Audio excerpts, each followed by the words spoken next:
glistening in the sun. That's kind of what it means to me. That's the summer of schwanz for me. Yeah. Finally arrived, the summer of schwanz.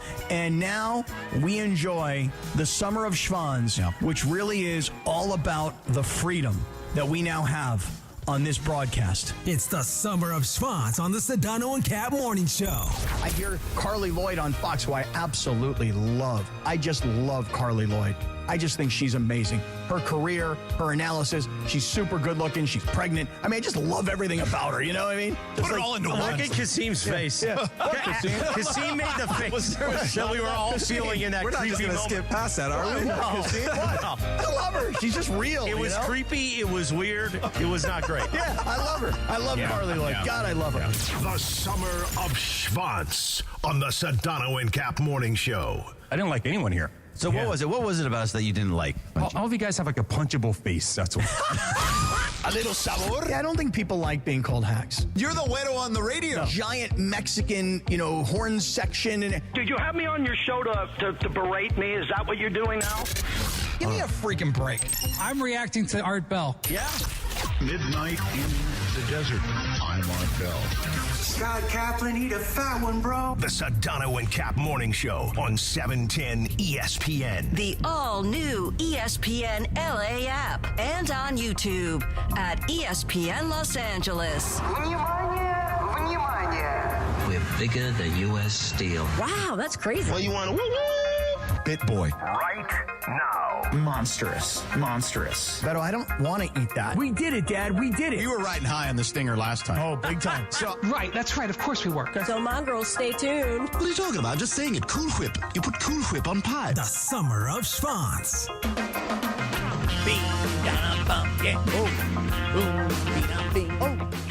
Sedano 2 and 30 seconds.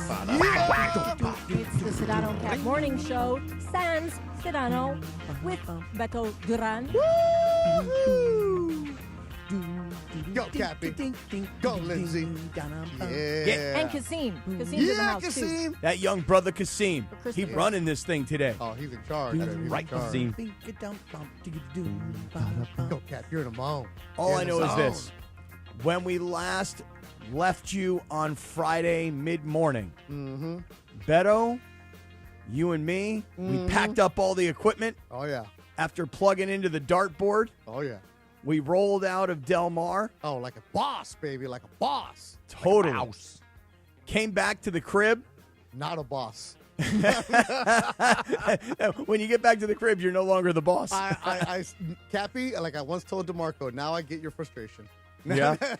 give me some analysis, because Bergie, Lindsay, Yeah, Kasim, I kind of want to hear this. What, you guys what don't happened? understand. Like, you guys don't understand. We left Del Mar on Friday. This On is like cloud 10:15. 9. Cappy pulled it off.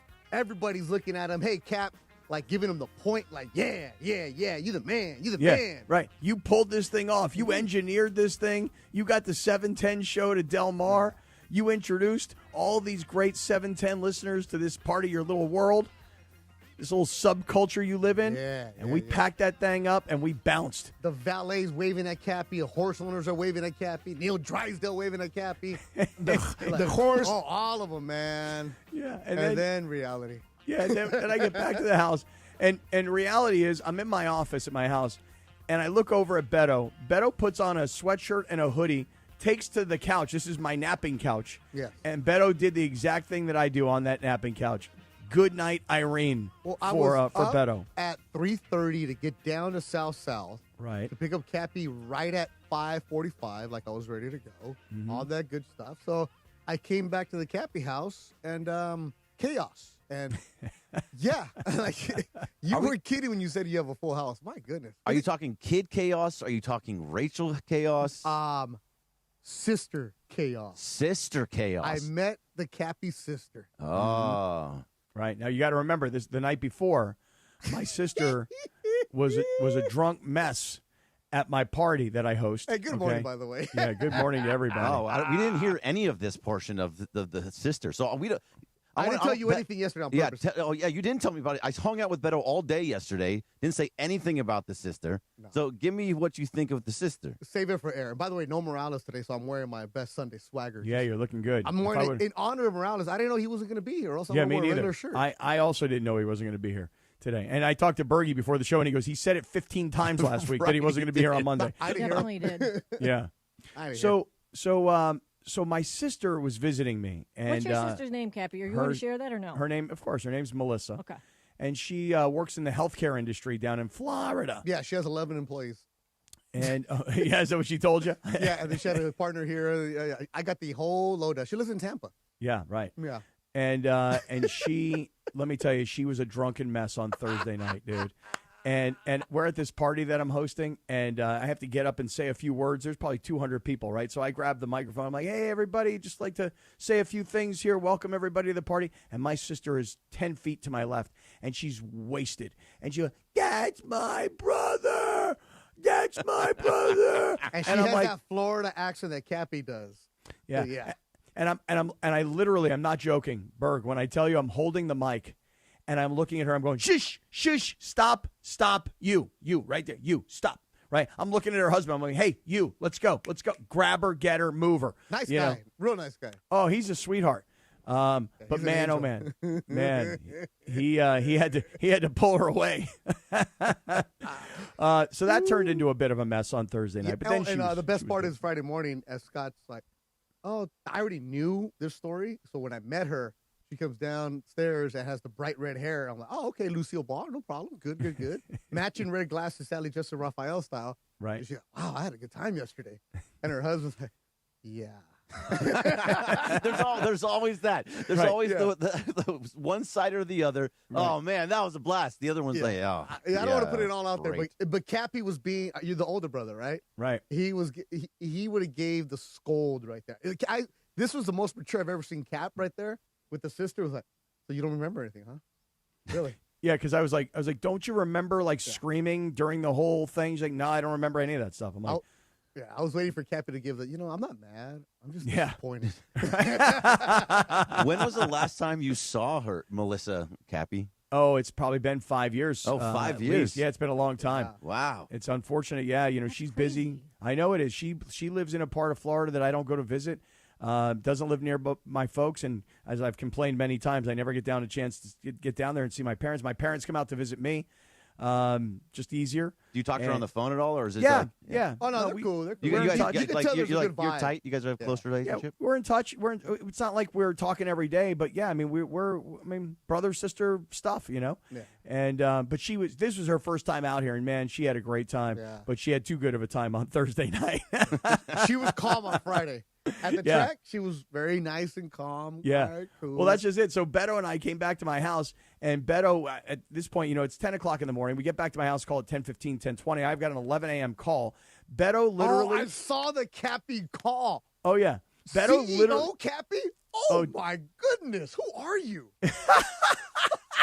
Was this like a cited CEO Dude, call? yes. You don't even Yeah, understand. I don't- Like, oh, man. Beto literally laid on my couch in my office with his hood over his head and his phone in his hand, and I am on a call that's a super important call. And I'm just laughing that Beto is laying on the couch and I'm taking this call Because the kids are in the kitchen causing a ruckus over there, man. One kid came back from a yoga retreat and in Mexico. Another one's from Boise telling me about Blue Ice vodka. A boyfriend shows up. Another kid shows up. Justin's hating everything about life. I'm like, man, there's a lot going on here, guys. I'm like, Justin, you don't want to go to opening day, Cappy's son? He's like, that's for casuals. I'm like, For casuals. Like, That's what he told him. I'm like, okay, sorry. I'm like, let me just go in the corner, put my hoodie over, and Yeah. CEO. And this was Mr. Kaplan speaking right there. I have never seen that version. This is a different world, man. Wow. Like running. Hey, you sure do know how to get on the Teams call, though. I'm surprised about that. You were in the zone, man. Yeah, I was in the zone on Friday. And as a matter of fact, now that I'm sitting here thinking about it, I can't even remember who the hell we were talking to on Friday. I really can't. A guy you don't like. Oh, really? Oh, that's right. That's right. Oh, now you just like that. You sparked my memory. Here's That's what exactly Cappy right. did at the end of the call. It was like quiet. Pause. Okay, is he gone? Is there who's still here? Still here? Quiet. Man, that guy. That's right. We waited for him to get off the Zoom call. Yeah. I'm like, is he gone? Are we all sure he's gone? What a jerk, man. Doing us a favor. He ain't doing us a favor. We're helping him out. Like, Right. Oh, yeah, it's pretty good. Good times, But Bergie, think about this, Linz. Here's Beto, who drove down here for an opening day broadcast, and there's like 4 hours between the time we get off the air and the time the races are going to start. And what is Beto going to do? Where's he going to go? It's not like he had some hotel room. It's not like I arranged something. Beto came back to the house. He just came into the middle of the mess. Yeah. I had lunch with the kids. I had the same, what was it, turcado, as we call it? Oh, that's right. The kids all went out to grab lunch. I said, everybody eat before you go to the track because the food's not so great and it's super expensive. It's going to take forever to get. So my kids all went out, grabbed sandwiches, and then like one sandwich didn't show up. So me and Beto wound up splitting a sandwich like a married couple. You know whose sandwich did not get ordered? Who's that? Kaplan's. Yeah, right. The one guy, right? Oh, the guy who was paying for it.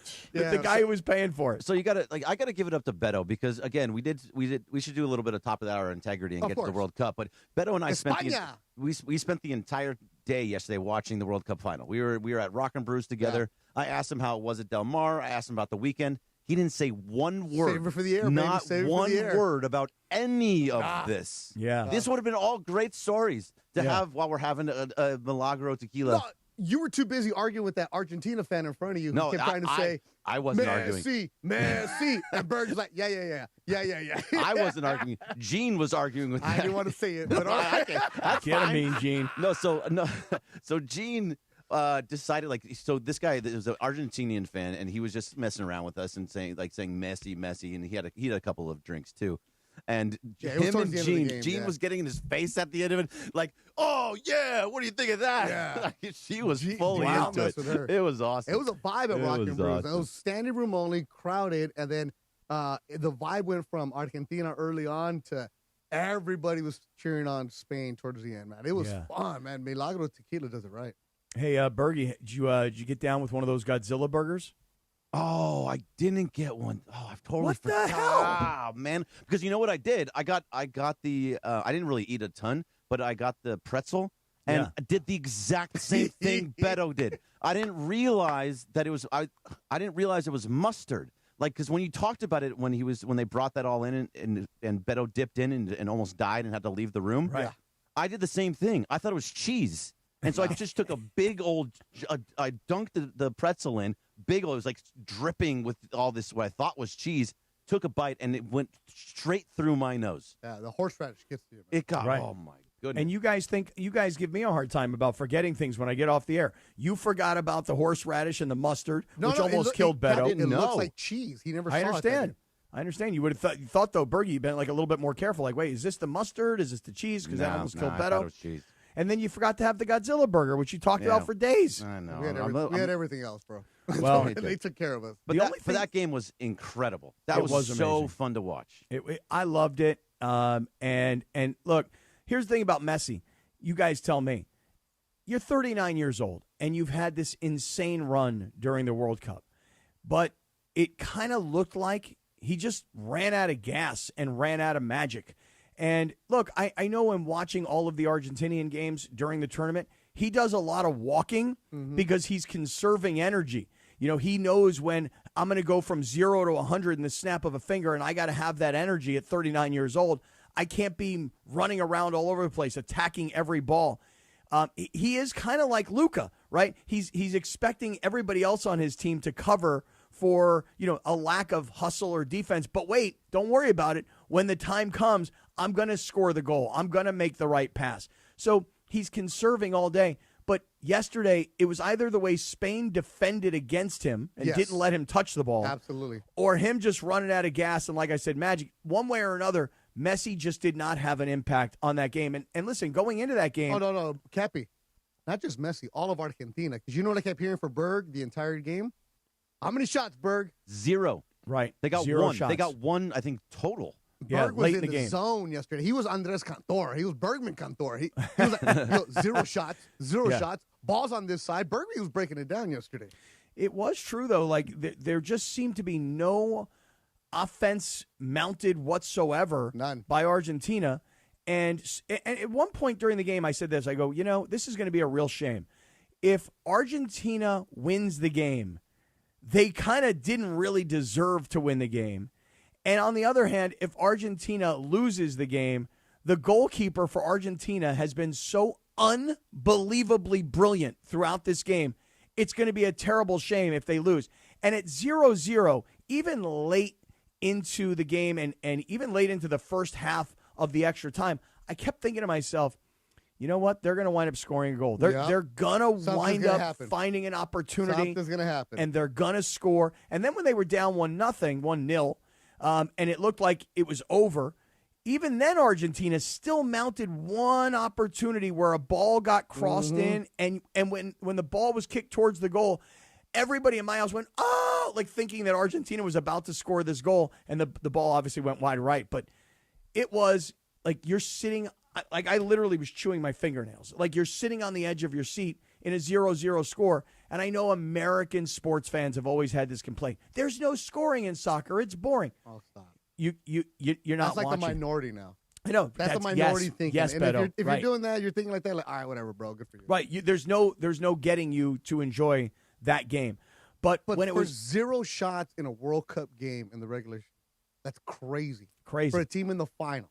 Right. And I was right there with you, Cappy. I kept thinking, all right, so when is the fix in, right? And I don't think like that. I'm not that guy, right? I don't complain about umpires or anything like that. But eventually, like, something's going to happen. Something fluke is going to happen. All of a sudden, there's going to be some kind of goal that's just going to happen, right? And it never happened. Yeah, never really happened. Never did. Well, you know what did happen, Cappy? Tell me. I just rang the bell because I know you it's 7:15. And you know what you could have done since the Sedano Kap morning show started? You could have gone to Valvoline Instant Oil Change, home of the 15-minute drive-through oil change. Visit SoCalOilChange.com for a location near you. Yeah, right on. It was an amazing match yesterday. And let me ask you guys, did you, because I know you guys were at Rock and Brews, did you watch any of the pregame? And I'm talking like hours in advance. I didn't get there in time for that. Okay. Berg, any of the pregame? I got there at 11, so it was on, but, you know, I was walking around talking to people, but so I saw some stuff. Which part are you talking about? I guess what I'm getting at is this. Like, okay, I will make this admission, all right? This was the most into any World Cup I've ever been into. How about you guys? Like, in terms of, like, your level of interest, was this, for me, this was a 10 out of 10 in terms of really locking in and watching the World Cup and knowing what's going on. And I you almost watched every match, Cap. I watch a lot. I mean, I watch a lot of the World Cup. And I guess for me, when I think about it, the World Cup in 1994, that was in the U.S. And if you ask me where was the World Cup other than that, the only one I really remember was Qatar, because I remember them making changes because of the heat and so on, right? That was a FIFA special right there. Yeah, exactly. Here's a brown bag for you. No, but it's because the presentation by Canada, the United States, and Mexico was fantastic. Yeah. You saw the visuals, and again, it has a lot to do with us being the spoiled Americans that happened on our time zone. Right. That we were able to watch. Like, you had 4 games on, and you could watch all from 9 a.m. to 6 p.m. You can watch them all. It was great to see. 39 days, all the games, and it went off without a hitch, and it was fantastic. And the viewing parties all over the country were awesome. This is why Mason should call in today, because he's in Spain. He is? Mason is in Spain right now. He is? Yeah, he kept telling us that if he was going to be in Spain for the final. Oh, I didn't know that, because I thought he was texting me about seeing that movie and being on Mace Plus from Hawaii. I didn't realize. Wow, yeah. Oh, so now he's in Spain this week? Come on, you're kidding me. That's what he said on his show the last time he was on a month ago. That if Spain... that if Spain wins, that's where he'll be? Well, he was going to be in Spain no matter what. But yeah, like the images of what's going on, like Lamar and his little brother, right? The King of Spain was there. The parties that were going on in Barcelona. But everywhere you... like, Berg, have you ever gone to watch a World Cup game at a bar? So just this year, right? And I went to a bunch of times. I saw Australia take on, I forgot who they were playing, but that was a great. But they you lost went, it. right? Yeah, no, it was I went good. to bars. The bars were so much fun, and to watching how we interacted with this World Cup, and just in Los Angeles alone for us, it makes me feel good about the Olympics coming in here in a couple of years, because we just take over. That was a blast, Cappy. Yeah, always like the amount of people that doesn't matter who you are, you're hanging out with people, you're high fiving people. It was great. Except for I that had Messi so fan. much fun. Not him. No, you just scream in their face. Messi. Bergman's like, no.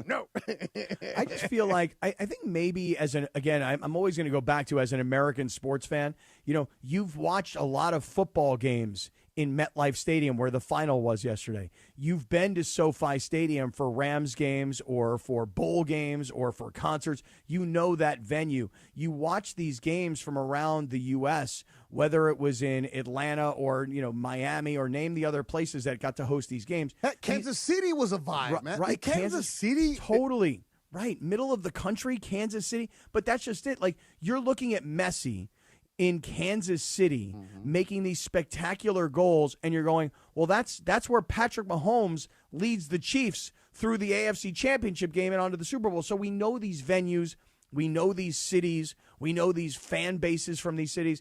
And I guess the thing I'm trying to say is, because, like, I don't know, where is the next World Cup? I'm sure they've already announced it, I'm guessing. Yes, it's in Portugal and Spain and a couple. I think there's a third place too that it is. But, okay, those two, but so right. I've not been to these countries. I don't know these stadiums. I don't know anything about them. But here, when it was on our home soil, it just felt like we were part of it. It wasn't happening across the world. And so I was into it more so than ever before. And I watched the pregame yesterday. The pregame, guys, I promise you, it was no different than the Super Bowl. It was exactly like the Super Bowl. There's a reporter at the Spain hotel. There's a reporter at the Argentinian hotel. There's hours and hours and hours. And then, Beto, Tom Rinaldi talking about taking us through the career of Messi, the brilliance of Messi, the storytelling of the stars. I'm telling you, hey, congratulations to our friends and colleagues across the street at Fox, because you guys put on a brilliant presentation. I had one tiny criticism of yesterday in the broadcast. I'll tell you about it coming right back. One little criticism. But otherwise, I felt like I was watching the Super Bowl yesterday. That's a good tease there, Cappy. Thank you. Good tease. Thank you. I got to write down so I don't forget what it is. Don't forget. Make sure to write it down. Right, I'm going to write it down. A couple other things on the World Cup, so we can continue the combo on the other side. But we've also got Bergs, Oregon.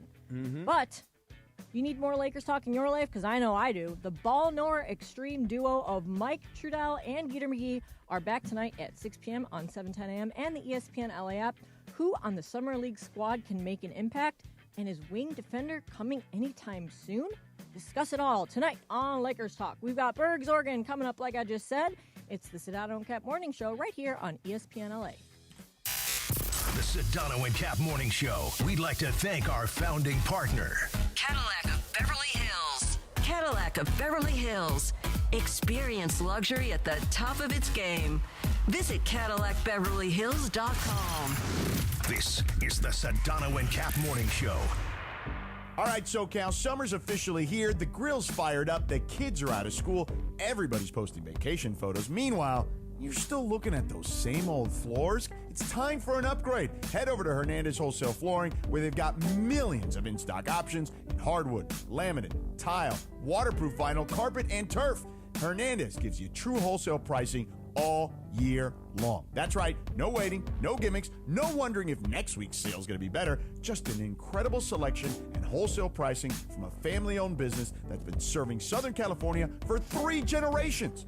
First responders, military, and veterans get extra savings, and if you find a lower price somewhere else, Hernandez will match it, no questions asked. So before your next summer party, barbecue, or family get-together, give your home an upgrade it deserves. Visit the showroom next to the Commerce Casino right off the 5 freeway. Call them at 866-62-FLOOR or online at HernandezWholesaleFlooring.net. Hernandez Wholesale Flooring. No games, no gimmicks, because no sale beats wholesale. At Uline, the prevailing opinion is, if you don't live it, you don't believe it. The people at Uline believe in hard work, and they live it by being there 24/7 to answer your call, having 41,000 items in stock, and offering same-day shipping from 12 locations across North America.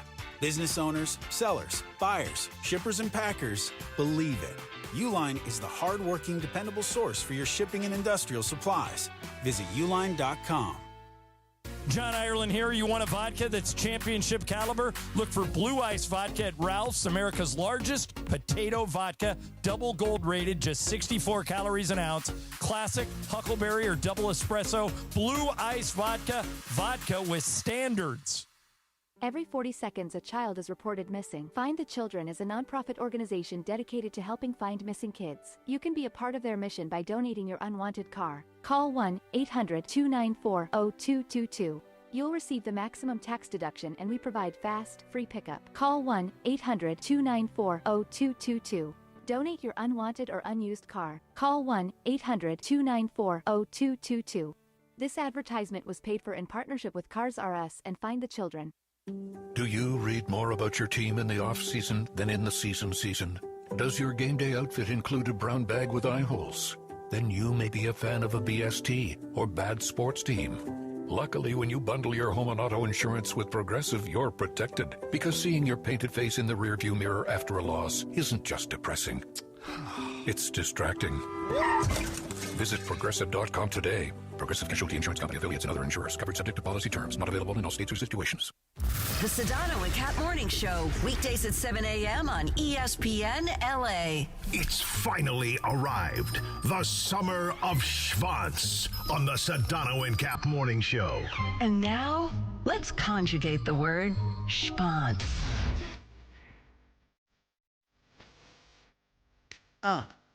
Yeah. 7:26. The Sedano Kap Morning Show. Back in 2002, the number one hit was Hot and Her by Nelly. Also, I want to know that yesterday was a big birthday for Rachel Robinson, Jackie Robinson's wife. She's 104 freaking years old. Wow. Yes. Wow. Wow. Well, happy birthday to her. She looks great. Lindsay, did you say it's hot in her? Yeah. It's called Hot and Her. It is Not hot in here. It's hot in her. Hey, now just check me on this. Hot this weekend. Isn't Nelly married to Ashanti? Yes. He is and has been for a long time. You saw, right? I saw Ashanti on Saturday evening at SeaWorld San Diego. Oh, snap. How was she? How was it? I Oh, saw my her God. at Yamamoto once with Ja Rule, and that was a great show. Let me tell you something. This mini amphitheater that they have at SeaWorld probably seats around, if I had to just take a stab, I'll say 2,500 people, okay? It was jam-packed, shoulder to shoulder. And then inside the park, there are like all of these trees and bushes and things that sort of hide the amphitheater. I'm telling you, another 1,000 people cut their way through the all the trees and everything to sit right there and watch Ashanti. I mean, this place, again, if they could hold 2,500, there must have been 5,000 people, because this concert series they put on down at SeaWorld, people go crazy for it. It was awesome. It was like 6:15, 6:30. It's just like the sun isn't setting for like another hour and change, but it's starting to go down just a little bit. You're overlooking what's called Mission Bay. Oh, my God. SeaWorld San Diego does it right. So Ashanti on Saturday evening. That was great. Like Kasim playing the whole song, too. Yeah, Kasim. Way to go. Way to go. All right, look, Happy, let's get back to the World Cup talk after we do Berg's Oregon, okay? Want to do that? Okay, I'll say this. tease the- I'll tease the tease. Tease the tease. I would say this. Watch more World Cup than ever before, probably because it was in America, probably because I got wrapped up into Team USA, and I believed even though I shouldn't have. I should have listened to all the critics, all the realists. But in the end, yesterday, watching the World Cup final, if you put time in before the match, it's like watching the Super Bowl. The pregame is the Super Bowl. Halftime, I don't know if anybody here watched the halftime show. Halftime. we saw it. We'll talk about it later, though. Oh, yeah. We'll get there. We'll get there. Is the Super Bowl. That's the hell of a tease. Morales ain't here. Let's have some integrity here. But I'm going to just say this. I have one criticism of Fox. Okay, that's in the another tease. broadcast. That's another tease. That is the tease. All right. That is the tease. Lock in here. All right, here we go. Time for Bergie's Oregon. The Dodgers. You can hear me and Marcus Grant every morning at 6:30 on the Blue Review on the ESPN LA YouTube channel. And today we talked a lot about this weekend in New York against the Yankees. There was a lot of really cool things that happened this weekend, especially for Roki Sasaki on Friday. He was fantastic, Cappy and Beto. Put it right in your face, though, Berg. Yeah, Berg. He took that personal. Let's good. I'm first of all glad that he did. Because Another example of everybody listens. Yes, 100%. Now, I said I didn't want to see him. I did not want to see him against Garrett Cole. I wanted to see a top pitcher against Garrett Cole. I Wait, believed that too. I forgot. No. Thank you, Lynn. Sorry. Continue. I did not say he was going to have a bad outing. I said I didn't want to see him against Garrett Cole, and I still stick to that. When I see Garrett Cole, I want to see a big pitcher up against him. But Just he did well. He was fantastic. They Beto. won, right? Yeah, they won. He Against was Garrett great. Cole. Yeah, against Garrett Cole. But you don't want to see him against Garrett Cole. No, I want to see a big pitcher against it. Like Christopher Sanchez tonight is against Emmett Sheehan. I don't want to see Emmett Sheehan versus Christopher Sanchez. I want to see somebody else. But that's just me. It's a regular season, so it doesn't matter. I'm trying to create things better. Leave me alone. But Berg, I understand. Our little guy, man. But Berg, I understand the notion of if they're going to pitch their big star, right? You'd want to see Yankee Garrett Stadium, Cole, right? Yeah. You'd want to see Garrett Cole against Yamamoto. You'd want to see Garrett Cole against Ohtani or a Blake Snell. I understand your point, but my point to you on Friday was, but this is an opportunity for a guy like Sasaki to be on the big stage.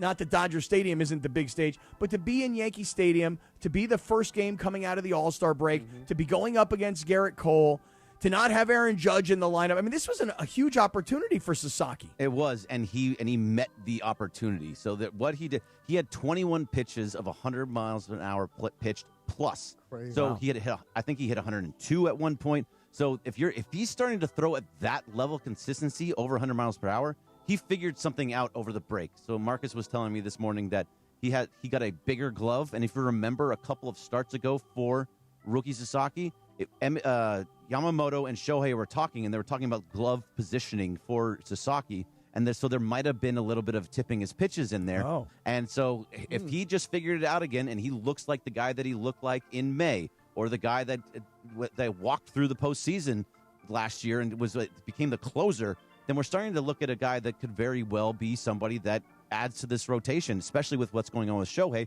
but we'll get to that later. Roki Sasaki on Friday was everything. He had his Yamamoto moment, because we talked about it on Friday also. Remember, 2 years ago, Yamamoto at Yankee Stadium looked amazing when he did not look so good earlier in the season, and from then on, he's been the best pitcher for the Dodgers, bar none. Mm-hmm. And on that Friday night game, by the way, leave it to Max Muncy. Leave it to a guy who you can always count on to come up clutch. Love it. So do I, man. I freaking love Max Muncy. What a guy. I mean, what a career he's had. And he may not look like the athlete of today is supposed to look. His belly may be a little bit big. His hiney might be a little bit big. But, brother, he is bad, and you know he's bad. Yeah. And when you need a clutch hit or a big home run, man, Max Muncy, he comes up. And that shot was hit so far. He just dropped the bat and just watched it. It was great, right off of Garrett Cole. And by the way, so Garrett Cole had an 0-2 count, and there was a pitch that was in the top right corner of the zone, and it tipped the top right corner of the zone, and Austin Wells, the catcher for the Yankees, didn't challenge it. If he challenged it, Max Muncy was out, and then he gets through it. What's crazy about that is yesterday in the 2-1 game that the Yankees won, Austin Wells was challenging everything up and down, left and right. Yeah, he probably heard it from them. Yeah, Boone probably told him, bro, you got to challenge those. You got to challenge it. So he didn't do it, and then Max Muncy had that huge hit. I thought that was absolutely amazing, Linz. So there was no game on Saturday due to inclement weather, but on Sunday, the first game of a doubleheader, Yoshinobu Yamamoto went out and did Yoshinobu Yamamoto things. He had a complete game, only gave up 2 runs, just showed that why he's one of the best pitchers on this planet, and why if you have one game, Cappy, one game, you take Yamamoto in that game, because he does it time and time again. And I think it's not going to happen because Jacob Mizorowski is so good. But if Jacob Mizorowski, if he starts to falter even a little bit, Yamamoto's right there. There's a Cy Young case for Yamamoto if Mizorowski falls off for a little bit. The way that he's going, of course, you need Mizorowski to just completely tank in September, which probably won't happen. But the way that he's doing it, and Bergie, you were watching that game on your phone because at Rock and Brews, every single TV was on the football, and this is before it even started. I walk up there and Bergie's on his phone. I'm like, man, Berg, talk to people. Then I realize he's watching the Dodger game. That's how dedicated he is. Hey, he got to know what's going on. But listen, Berg, Yamamoto's complete game yesterday was so important. Say that as again, you know. Cappy. Say it again. What? What kind of game Yamamoto's was it? complete game. It doesn't even sound real anymore because the guys don't throw complete games. But it was awesome. Critically important yesterday 100%. because Yamamoto knew what the Dodgers knew, which was that in the second half of the doubleheader, they were going to have a bullpen game. if you're going to pitch a bullpen game in the same day, you need your starter to go deep into the game. Little did anybody know that he'd go the full 9 innings, but in the 7th inning, Dave Roberts looked at him and said, you know what? I think he's good. I think we're going to get through the whole game, and that's going to save the bullpen for the next game, which that's why, again, that performance was not just brilliant, it was clutch. Yeah, so he was at like 75, 80 pitches when the 7th inning was over. Right. The guy he got just over 100. He almost had a complete game under 100 pitches, which is a Maddox for Greg Maddox. Yeah. But he was right there. This guy, I really am. I'm not because I hope anything bad happens to Jacob Mizrowski, but I hope that he just starts to falter and this becomes an actual race for the Cy Young, because that's like the one thing that Yamamoto's missing, and I think he should be in this conversation for the Cy Young. Yeah, one of the things that Yamamoto did well, because I was watching the replay this morning, he kept throwing first pitch strikes. He had 22 of 30 first pitch strikes. So getting ahead, and that's why his pitch count was so low. What did you say, like 100 pitches he had? Yeah, it's like 101, 102, yeah. Because he was getting ahead of hitters. That's fantastic what you want to have from your starter. Yeah, so he was everything that you want. I mean, this Yankee lineup is just not very good without Aaron Judge in it, and you're looking at a team that is completely missing. Their problem, Bergie. Who cares? I want to say that the record for the Yankees, I feel like Judge has been out like somewhere nearby 40 games. I think the record, don't count me on this 100%, but I'm pretty close. It's like they're 18-20 without Aaron Judge, some number like that. Sounds right. They've fallen out of the first. They've fallen out of first in the AL East. The Rays are in there now. They've lost before this game, so they've lost 9 of 11 games at Yankee Stadium. Yeah, the last 11 games. Yeah, they've been a complete mess. Wait, before we get to the third 18 and thing, 20. before we get to the next thing, How about that? I want to play the whole song. 1, 2, 3 山本由伸のモノマネしてるもしのぶ山本由伸のモノマネ Play it all over Dodger Stadium. He uses that Dodger Stadium now. 山本由伸のモノマネしてるもしのぶ You wanted the whole song? Yeah, I can't hear a word you guys are saying.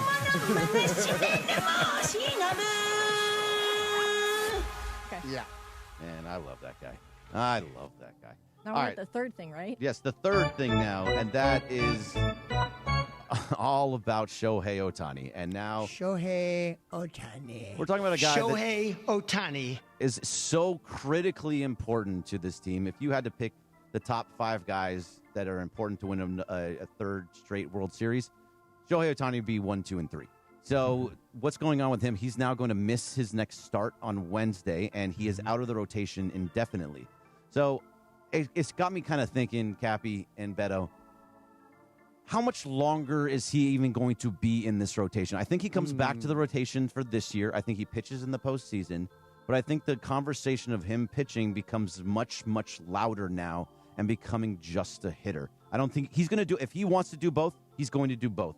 But the more he gets injured, the more it becomes a problem, the more it starts being louder and louder of, hey, just focus on hitting and be the amazing hitter that you are. Wait, are you saying shut him down for pitching this season? No. He's going to come back this season. Oh, okay. No, not this season. I'm saying Eventually starting down to the have the road. conversation for next year. I thought he was going to pitch for another 2-3 years, maybe even 4. I don't know. It's now you're starting to have more and more issues and more injuries that come with that. It just seems like at some point it would be best for the team itself to just have him hit. Not right now, but it's a conversation. Didn't we have a conversation on Friday, and there was a question of like, who are you most concerned about in the second half? And I said Ohtani, and it's not. I mean, listen, I even prefaced it by saying it's obvious and it's cliche, but I'll take Ohtani because when you look at his career, and Berg, you'll have to tell me exactly how many number of years he's been in Major League Baseball. I think he's been a professional player for 14 years, and I think this may be year 10 or 11. Because didn't he get 8 seasons in Anaheim? Anyway, let's just call it 10 years for argument's sake. I think it's 90. I think it's 6 with the Angels and 3 with the Dodgers. Okay, so you could be right. I don't. But either way, here's the only point.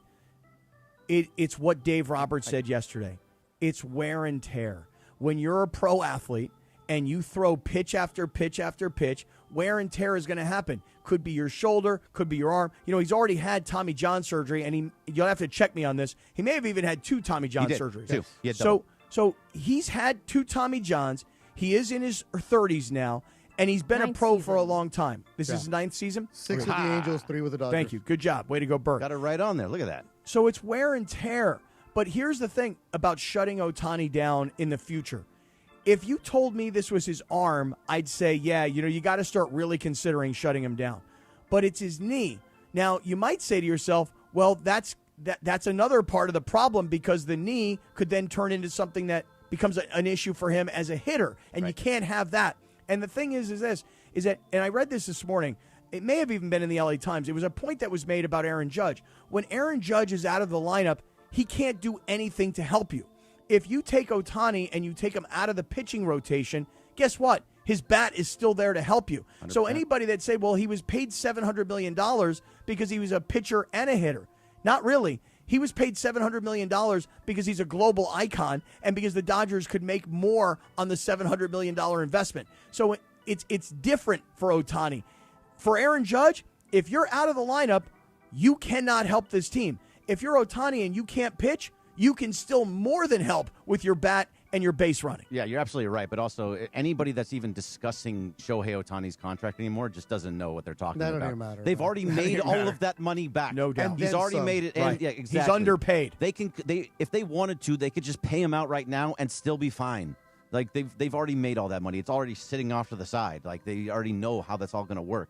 So, yeah, that conversation's over. But, yeah, you're right. So that's why it's time to start thinking about it. I don't think he does it this year, Beto, like you were talking about. I think he needs to be in the rotation, especially unless they get Tarek Skubal, which I don't think they're going to. No. But without Shohei in the starting rotation, with not being sure what's going to go on with Glasnow, it really does hurt your starting rotation. Yeah, I think in a couple of years you might have that conversation. Remember, he didn't pitch for 2 years because of the injuries in Anaheim, right? He had the one surgery, and then he came back and only like 2 games. And he didn't pitch the first year. And then he at all. So I think he's only had 7 years of Major League service time pitching-wise. But I think in a couple of years when you do have this conversation, the way baseball is now, they might just say, you know what, Shohei, give us 5 and then you're done. Like, we don't need you to go more than that. Like, you're just going to know that it's a bullpen game when he's in there, right? 4 innings, whatever it is. But I think he still has bullets for you and still has value as a pitcher in a couple of years. It just blows my mind, though, that, with a knee problem, it's like, okay, he can't pitch, but he can still hit. Even when he blew out his arm before he had the Tommy John, the second Tommy John, remember, he was still able to hit. It's not as if he blew out his arm and they're like, okay, well, we're shutting him down. He still hit. And then he came back and he hit the following year and didn't pitch at all while he was still going through his recovery. I mean, the guy's amazing. But, Bergie, you're going to need him later this year. 100%. And this is just like a lot of these guys that are at Shohei's level, LeBron, whatever. If he wants to pitch for 3 more years, guess what's going to happen? He's going to pitch for 3 more years. So whether or not we in the media or fans or whoever wants to say, oh, he should do just one thing, he's going to do what he wants. And if he wants to pitch and hit, he's going to pitch and hit. Absolutely right, and should. And that's my 3 things. Hey, good weekend, though. It was a very good weekend for the Dodgers. I mean, you get the win on Friday. You get postponed. You get that big win on Saturday or a Sunday morning, rather. And then when a bullpen game, you only lose by 1 run. So you take that first series because, Berg, you talked last week about the tough schedule at the start of the second half of the season. So on to Philly. On to Philly and Christopher Sanchez, who has not been the Christopher Sanchez that we know. A little different now, huh? Yeah, he's given up over 20 hits in his last 2 starts, and he also gave up 3 hits and 3 runs in the first inning of the All-Star game. So just not the same guy as he was, but he's still Christopher Sanchez, and he pitches very well against the Dodgers. Mm-hmm. Emmett Sheehan on the mound with him. All right. Well, coming up, I will say this. I gave you a tease. I want to get it to you guys. I really thought yesterday watching the World Cup, and again, I'm admitting it, like I haven't watched the World Cup this carefully. So watching the World Cup yesterday was like watching the Super Bowl. From the pregame to the first half to the halftime to the second to the postgame, it was literally like watching the Super Bowl. And we Americanize things, don't get me wrong. And we brought... So what? No, it's good. I'm fine with Americanizing things. Believe me. I think the rest of the world kind of, especially all the visitors, people came to America and they were like, you know what? It's pretty freaking awesome here. Beyond ranch dressing. And I thought Fox did a great job with one small exception that happened yesterday in the pregame. It's tiny, but it bothered me. I'll tell you what it was coming up. He'll tell you what it was and why soccer is so great and why it's like the Super Bowl. Coming up next, but first, join DeMarco and Travis live from Santa Monica this Thursday, July 23rd, from 3 to 6, broadcasting live, leading into State of the City, from realignment to renaissance. Celebrate the excitement leading up to the Super Bowl with giveaways, entertainment, activities, local partners, and more. For more event information, visit ESPNLA.com and click the Santa Monica State of the City banner. More on Cappy's love of football next on the Sedano and Cap Morning Show on 710. A chapter closes and a city reacts. LeBron realizing, hey, I don't have a voice in that organization anymore. That's right. LeBron James is gone. Now, the questions begin. Does LeBron feel wanted by the Lakers? I don't think he felt wanted by the Lakers. The next era starts now. I think it really just comes down to what Luka wants. Luka seems like he's wanting guys from other teams to come and build a team around him. Breaking it down all day on the home of the Lakers, 710 ESPN. Mike, you've been around a lot of teams, and what you've built at Rotolo Chevrolet, it just feels different. Travis, I appreciate that. It all starts with believing in our people. If you empower them, they'll do right by the customer. And that's where the culture comes from. Exactly. We don't just sell cars. We focus on giving customers what they want and making it a great experience. That's why people like me keep coming back. I've been here 3 times. That's the win for us. I get to keep seeing you. Long-term relationships, not just transactions. Rotolo Chevrolet, #1 for a reason. Guys, Pizza Hut takes me back old school. Birthday parties, Little League, Friday nights, there was always something special about the Hut. Now, celebrate again with Pizza Hut's new throwback value menu. Iconic favorites like a personal pan pizza, breadsticks, and a 2-liter soda starting at just $4. Feed the family with the original stuffed crust pizza, $11.99 for a 1-topping medium. Try new additions like triple cheese, mac, and gooey s'mores sticks. Go to pizzahut.com or order now on the Pizza Hut app. Not sure what to do this week? The answer is always Cosm. Here's your Cosm calendar for the week of July 20th. Baseball takes center stage, and a baseball game at Cosm is a baseball game like you've never seen before. And this week, there's 2 big games you need to see in the Cosm Dome. On Saturday, watch the first-place Dodgers and the Mets at Citi Field in New York. And on Sunday, see the Yankees and the Phillies face off from Philadelphia on an enormous 87-foot wraparound LED display that puts you right in the middle of all the action. Every home run blast, every diving catch, and each close play at home plate, it's bigger and better in shared reality at Cosm. And speaking of bigger and better, imagine Willy Wonka and the Chocolate Factory, or The Matrix, Harry Potter and the Sorcerer's Stone, Cirque du Soleil, all larger than life, and fun for the entire family.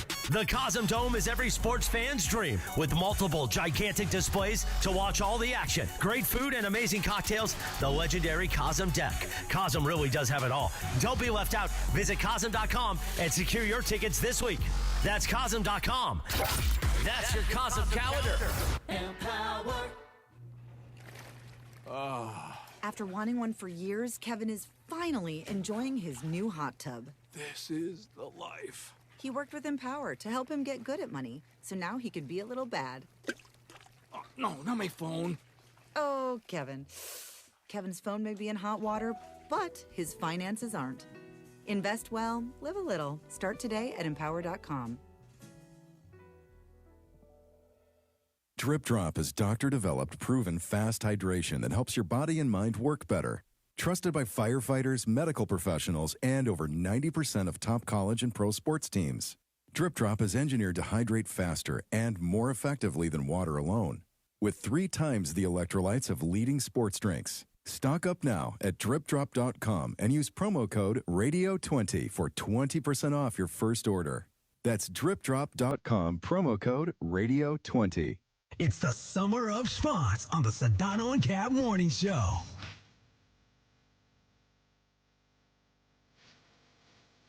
$7:49. The Sedano and Cap Morning Show.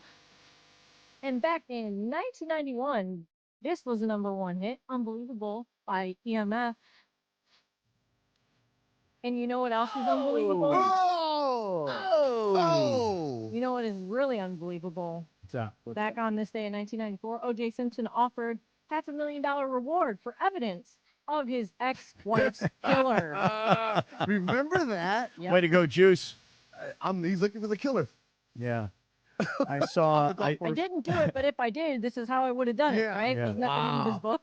OJ. No, I don't remember if that was the name of his book. Was it? Right, You have it to was something remind like me. that. I'm looking it up. I think you're right. It was something like, Was it? I didn't do it, but if I did, this is how. No way. Something like I that. don't remember that. It's called If I Did It, Confessions of the Killer.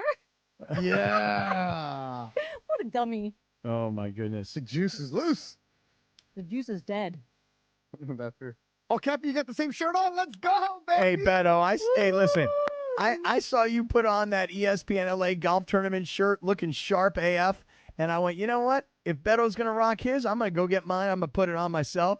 And look at us. We're like in team uniform today. Oh, yeah. Sunday Swagger took care of us. I found out this weekend that our ESPN tournament is in August. Yes. I think it's August 28th. Yes, August 28th at Black Gold Country Club. Put in your calendar. I've got it in mind. And I've even committed it to memory, clearly. Oh, wow. Yeah. You know, how about that? Yeah, so you look good, baby. You look good. I'm wearing it because I thought Morales would be here, so I want to give him that vibe, that energy. I didn't want to get yelled at early in the morning. And I'm also leaving early to go play golf.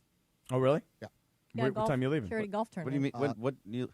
When are you leaving? At We discussed this on 7:55. Friday. You guys have short memories. Get out of here. No, 8:55. I'm leaving as soon as no YouTube hour for. I'm playing in the Jaime Jarrin charity golf tournament. Nice. The one that raises money for scholarships for Latinos that want to major in journalism. Hey, that's awesome. Yeah, so that's Way to South go, Hills, man. Yeah, awesome. So, Cappy, back to your World Cup tease. You Yeah, wanna what's play your this, problem, bro? So, you want to play this goal real quick here, the highlight? Absolutely. All right. Play so it. I know that you really love these highlights, so this is do. going to be like the last one probably for the year. So here we go.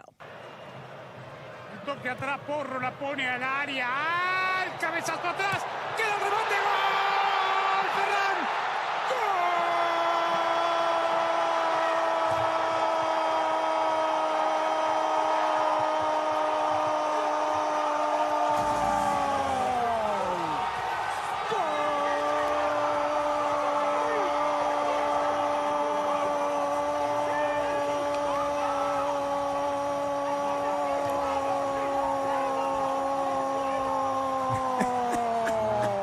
Wait.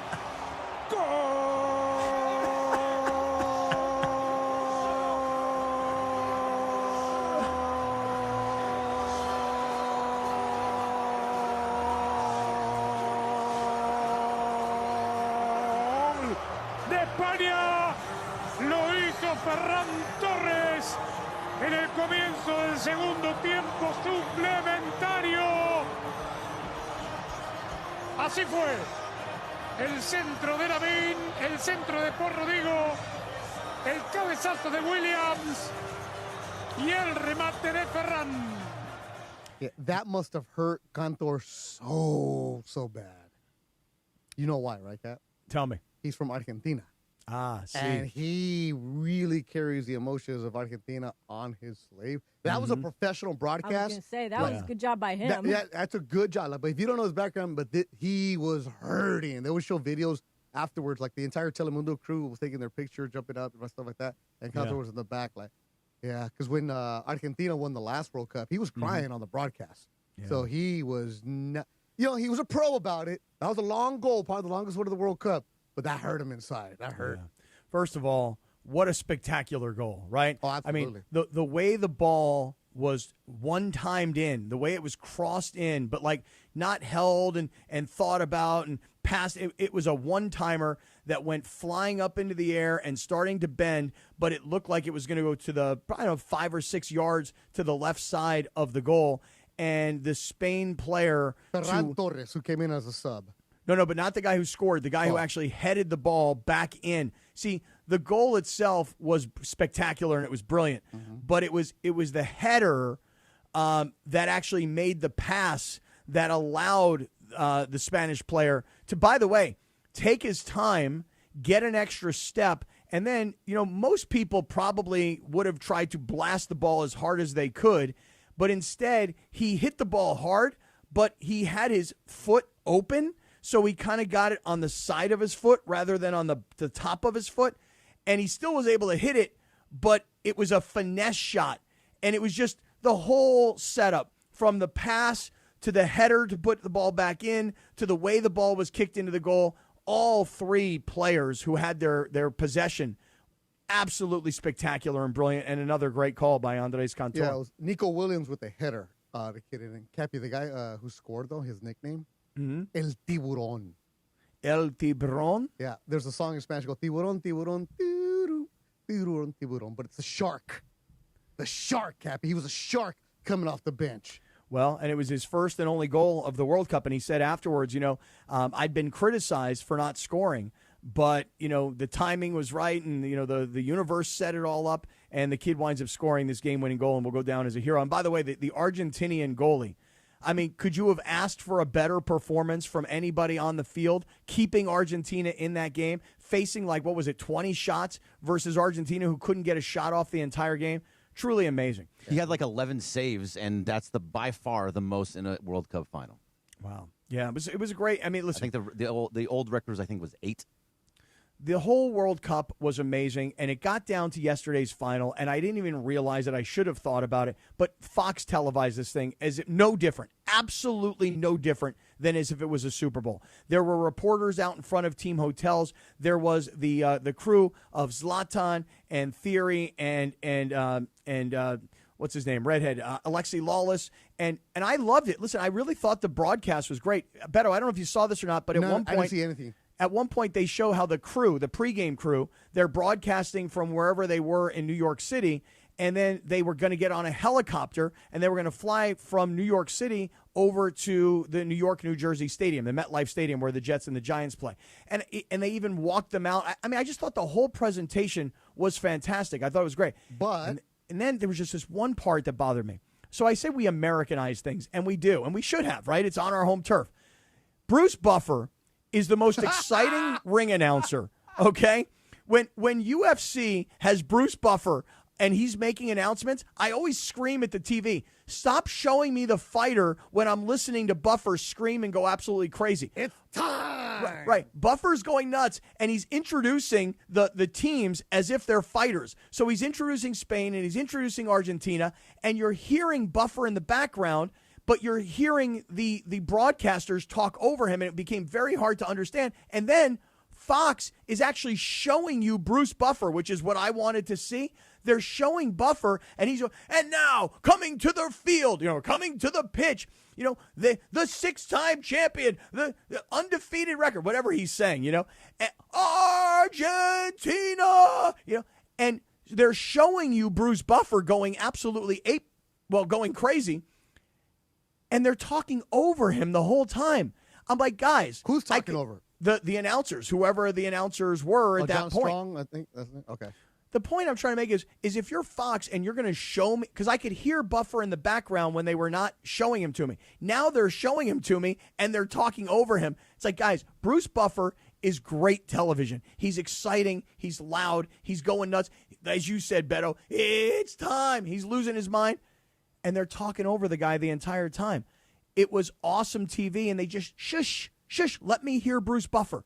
It's my tiny, tiny, tiny little piece of commentary for our friends at Fox, who, believe me when I tell you, they're all listening, and the director's going, you're right, bro. That was a screw-up. We should have said, shh, lay out. Let's hear Bruce Buffer. Happy, he did was you amazing. watch the halftime show? I did. So I didn't watch it because I lost interest right before halftime in the game itself. What? Huh? Why'd you lose interest in the game?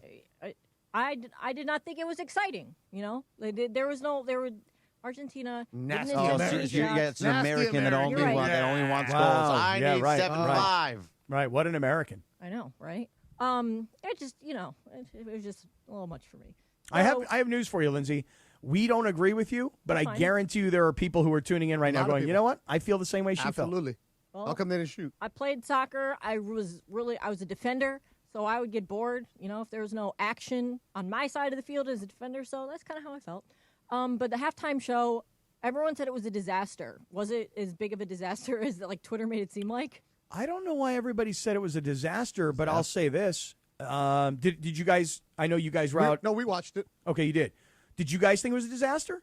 Everyone said Shakira was the only good part. Well, oh, God, no. Bieber was boring. Bieber was bad. Well, didn't he sing like a ballad? He come on, he man. came out acoustic ballad. What are you thinking, man? Hey, bro, this is a World Cup. Bring some Despacito or anything. Let me tell you guys. Was good. BTS was good. Wait, Madonna was amazing. Madonna is was she weirdly hot? Oh, Madonna is not even weirdly hot because she's not 80 like Cher. Why'd you she's, do that? She's still smoking hot. I still think Madonna's smoking hot. But in terms of this halftime show, I thought Madonna was amazing. Baby. Let's go. I thought Madonna was amazing. I didn't understand the Muppets. Like, I was a little confused by why the Muppets were there. I love the Muppets, by the way. The guy who was the conductor, I don't know if you guys saw. He was wearing. Dudamel. Yes, he's a guy who's been at the L.A. Philharmonic for a long time, right? Yes. You had KBO. What's the name of the band, the Korean kids? KBO. BTS. KBO is the baseball league, bro. Oh, that. I wrote down KBO BTS. I didn't know what because I thought it was Korean boy band or something. Oh my God. That's KBB. Dude, all I know is this. Then Ted Lasso came out. That was weird. Dude. I don't get the whole Ted Lasso thing, but whatever. Because it's coming back out. Yeah. No, but Season the show 4's coming. itself, I did not find it interesting. That was forced. Shakira, I thought Shakira was amazing. Yes. And do you guys know who's performing with Shakira? Did you guys happen to see Burna Boy? Yeah, who was that? That's my boy Burna Boy. Burna Boy. I was trying Burna to Boy. figure out who that was. Oh, dude, that's Burna Boy. You don't know who Burna Boy I is? do not know who Burna Come Boy on, is. man. That's Who told you Burna about Boy. Burna? I had Did to you look look it up first, or I did you Googled actually it. know? No, Okay, I thank you. Googled it. Okay, I Googled who is performing with Because Steve's Shakira. looking at me like, Right. nah, he don't know about no Burna. Person that I know that they know.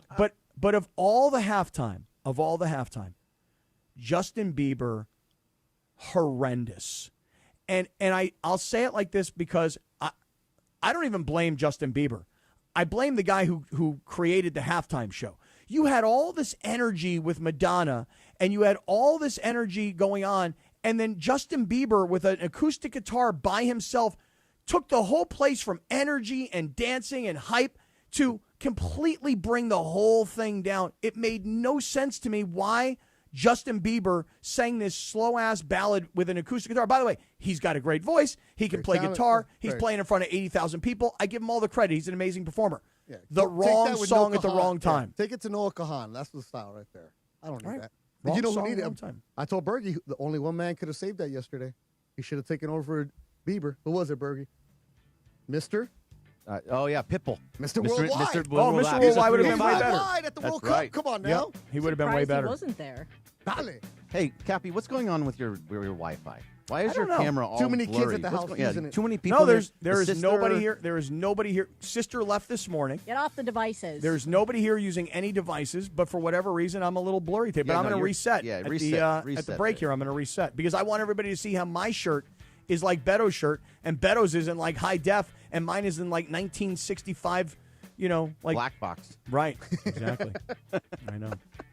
Cappy, why don't you tell us about our friend Jacob before we go to break? I will. You know, some Mondays, just getting across the street in L.A. can be like a whole thing, right? You're leaving the coffee shop, you're crossing near a busy corner, and somebody rolls through a turn just a little too fast. People who don't stop for red lights, you know? When a pedestrian accident happens, the pain, the bills, the x-rays, the phone calls, all of it is happening like at one time. And that's when it helps to have Jacob and Ronnie's phone number already in your phone and get to the Call Jacob team. That phone number is 1-800-345-6789. You see him all over the city, Jacob. He's on billboards. He's on buses. You see Jacob at the games. You see Jacob literally, I'm not exaggerating, walking the streets of downtown L.A. because his offices are right around the corner from ours. They handle injury cases across L.A. They know how stressful it is when you're trying to recover, while everyone else wants the paperwork, the statements, the answers. You don't have to sort through this by yourself. You can get a free consultation and a no-obligation case review. And always remember, don't stress money because there's no fee unless we win. So you call Jacob at 800-345-6789. That's 800-345-6789 or call jacob.com. And LAFC fans, one last thing. Keep the excitement going for soccer even after the World Cup. We're giving away a free VIP game ticket to LAFC. It's tickets. It's multiple. LAFC versus Salt Lake City for this upcoming Wednesday. So not tomorrow, but the next day, the 22nd. Follow at call.jacob on Instagram. Look for the pinned post and for instructions on how you will be Jacob's guest at LAFC versus Salt Lake coming up this Wednesday. But don't forget, you get into an accident, you call Jacob. More of the Sedano Kap Morning Show, and we're going to talk some football right here on ESPN LA. The home of USC football, and now the home of The Rich Eisen Show. Weekdays 9 a.m. to noon, KSPN Los Angeles, a Good Karma Brands radio station. Hey guys, if you're heading into summer without a medical emergency kit, you're taking a risk most people don't think about until it's too late. Summer colds linger and can turn into sinus infections that could last for weeks. Getting sick right before vacation can derail everything. And when you're traveling, finding a doctor and a pharmacy can be really stressful. That's why I ordered a medical emergency kit. It's like having an urgent care and a pharmacy right at home. It includes essential prescriptions like amoxicillin and generic Z-Packs to treat wide ranges of common and serious illnesses. So if you wake up sick, at home or on the road, you already have what you need. No waiting for your doctor, no hours at urgent care, no pharmacy lines, no copays. You just match your symptoms to the right prescription in your guidebook, or you call the telemedicine doctor standing by. Start on your bed sooner and feel better faster. Every home needs at least one medical emergency kit. Order yours online in minutes and it's shipped to your door. Save $45 with our promo code 710 at urgentcarekit.com/710. Promo code is 710 at urgentcarekit.com/710. Men, your health is the real MVP. Providence reminds you that many of the top health risks men face can go unnoticed. But annual checkups, screenings, and knowing your numbers can make all the difference. From staying active and eating well to prioritizing sleep and mental wellness, small steps can have a big impact. Providence brings together the best minds in men's health, keeping you in the game with trusted, compassionate care. Take control of your health like I did. Learn more at providence.org.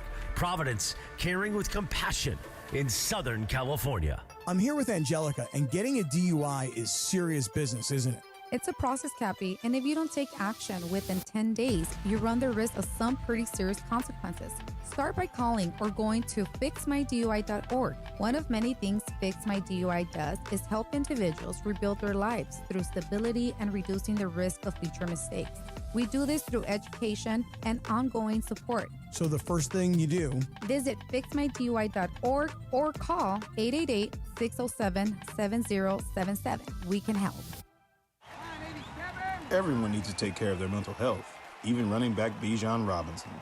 When I'm on the field and feeling the pressure, I usually just take a deep breath. When I'm just breathing and seeing what's in front of me, everything just slows down. It just makes me feel great before I run the play. Just like Bijan, we all need a strong mental game on and off the field. Make a game plan for your mental health at loveyourmindplaybook.org. Love your mind. Brought to you by the Huntsman Mental Health Foundation, the Arthur M. Blank Family Foundation, and the Ad Council. I'm David Ortiz. When I lost my mom, she was only 46, and I lost my dad to cancer. It was the worst pain I ever felt. It made me think, what will happen with the people I love when my time is up? That's why I have life insurance. Ethos makes it easy. It's all online, take about 10 minutes, and you can get up to $3 million in coverage. Get your free quote at ethos.com/game. That's ethos.com/game. Paid testimonial. Time spent on application may vary. Online health questions required. This is the Angelica's Insurance 8 a.m. hour of the Sedano and Kap Morning Show on ESPN LA. Good morning, guys. This is Angelica, and this is the 8 a.m. hour of the Sedano and Kap Morning Show on ESPN LA, presented by Angelica's Insurance. Every team needs a strong defense, and we got you covered at Angelica's Insurance. From auto and home to business and life, we have a plan just for you, even DUI and SR22 coverage to get you back on the road fast. Visit us at angelicas-ins.com for a free quote today. And now, the 8 a.m. hour of the Sedano and Kap Morning Show, powered by Angelica's Insurance. And Sedano, please pump the brakes, okay? The Angelica's Insurance 8 a.m. hour.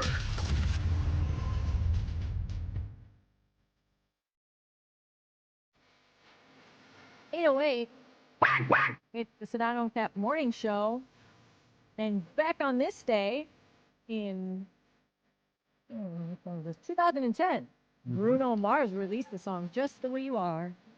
Because I love you just the way you are. Happy and Beto.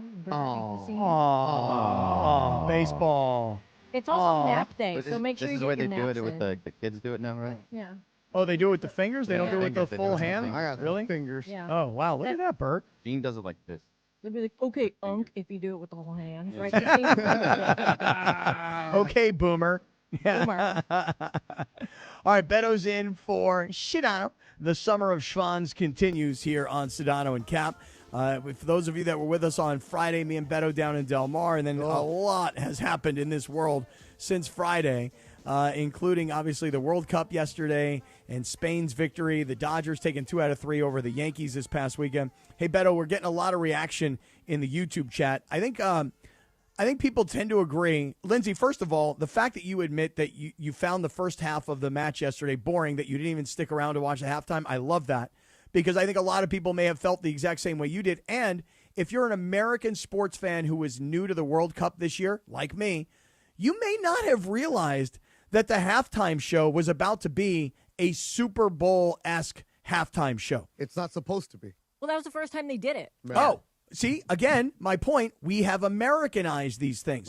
We have said, hey, world, this is how we do's it during the Super Bowl. We do's it, huh? Is how we do's it. Is how we do's it. Is how we also do's it. included timeouts now, right? Which are commercials. It's Right. 4 Hydration quarters. breaks. Yeah, hydration. Which We're I have a hydrating. question.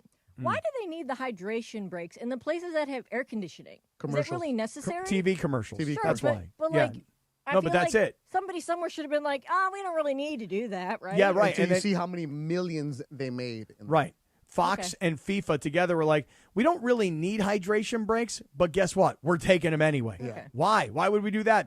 That's not, the spirit of the history of the game. Well, guess what? Things change. And here's what I can tell you. Money. Right. If I could tell you that a hydration break throughout the entire World Cup means the difference between $0, and I'm going to make up a number, and $100 million, which one would you like to have? You want the 0 or you want the 100 million? And that's the decision that was made between FIFA and Fox, and it worked out really well because, as Americans, we're accustomed to taking a commercial break and getting up to go to the bathroom or going to the refrigerator and grabbing something. So, Lance, it's estimated that FIFA generated $250 million in ad revenue by using the hydration Oh, because they don't have enough money. Well, now they're going to have to do that like forever, right? Correct. That's something that they can't just be like, we're getting rid of that. Fans didn't So like the it. Yeah, right. Telemundo, they would not go to commercial. They would stay on the field. Really? And Good for the them. broadcaster would say, we are staying right here. So Fox is the one that made it. Telemundo's like, no, we're going to just show it to you guys. Did they do like window? Like, no. So, no, it was just Fox who had the ads. Yeah, so they would go to commercial on Fox. Okay. So they would leave the Got it, stadium. got it. Telemundo would stay a shot of the field. You know what they've started doing? And run commercials, Beto, or not? No, I didn't see. No commercials. Okay.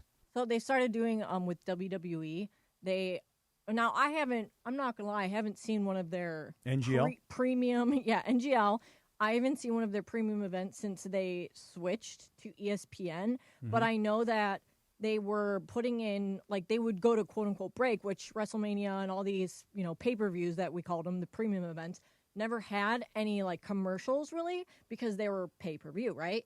So they started doing these breaks, but they would do like a split screen where you could do both. You know what I mean? Like they would have the ads and they would still have the action going. Like, right. So the wrestlers wouldn't even like stop to take a break. They would continue the match. And then they would have the commercial in the box next to it. Yeah, that's why I was asking Beto if they did that on Telemundo, if they did the same thing where They you're would still do it, seeing. Yeah, I'm sorry. They would show some stuff. I'm saying regular games, right? Not the World Cup, but they would sometimes they do that, Lens, where they do the split where they'll show like a quick commercial while the game is still going on. But no, this is brand new for the World Cup. I just thought yesterday, again, from the whole presentation, Jennifer Hudson sang the U.S. national anthem, and that was her opportunity to have that Whitney Houston moment from the Super Bowl. Like we all think of Whitney Houston, that Super Bowl between the Bills and the Giants in Tampa. I want to say it's like 1989, like being like maybe it was 91, like the greatest anthem of all time. She had her shot at doing an amazing anthem. The halftime show was great until Justin Bieber showed up and slowed the entire thing down. Didn't understand the Muppets part of it all. But either way, just from the beginning till the end, it was an awesome thing. And I think also, just having so many World Cup games at SoFi Stadium and L.A. being one of the major the hubs. final should have been there. No, oh my Beto, goodness. Beto, maybe this was selfish, but I was hoping yesterday that it was pouring down rain, and I was hoping that there was a lightning storm, and they had to stop the game for weather, and not because of I wanted the U.S. to look bad. I just wanted everybody to go, why the hell would they have this game in an outdoor stadium in New Jersey in the summertime where it's hot and it's humid and it rains every day? They should have had it in SoFi where you were guaranteed perfect weather. Yeah, and I get a lot of credit to the people that worked at the L.A. stadium, but it's really SoFi, because you didn't really hear the complaints of, after the first game, right? Of course, you're going to have to work some things out in the first game. But after that, you didn't really hear the complaints of how hard it was to get in there or how hard it was for the traffic because of the public transportation that was available for you. And this is like great job by LA. But I don't know if you saw yesterday, members of the media who are always there super early, some of them took them 4 hours to get into the stadium. Fans were having trouble getting because of the amped up security and also the Secret Service was there because Trump was there. So, of course, you're going to have a different level of security awareness.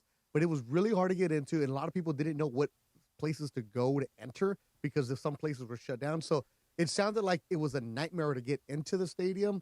And you know why it was in New York, Cappy, right? It's money, FIFA, New York, the president, all that worked together in that to have it there.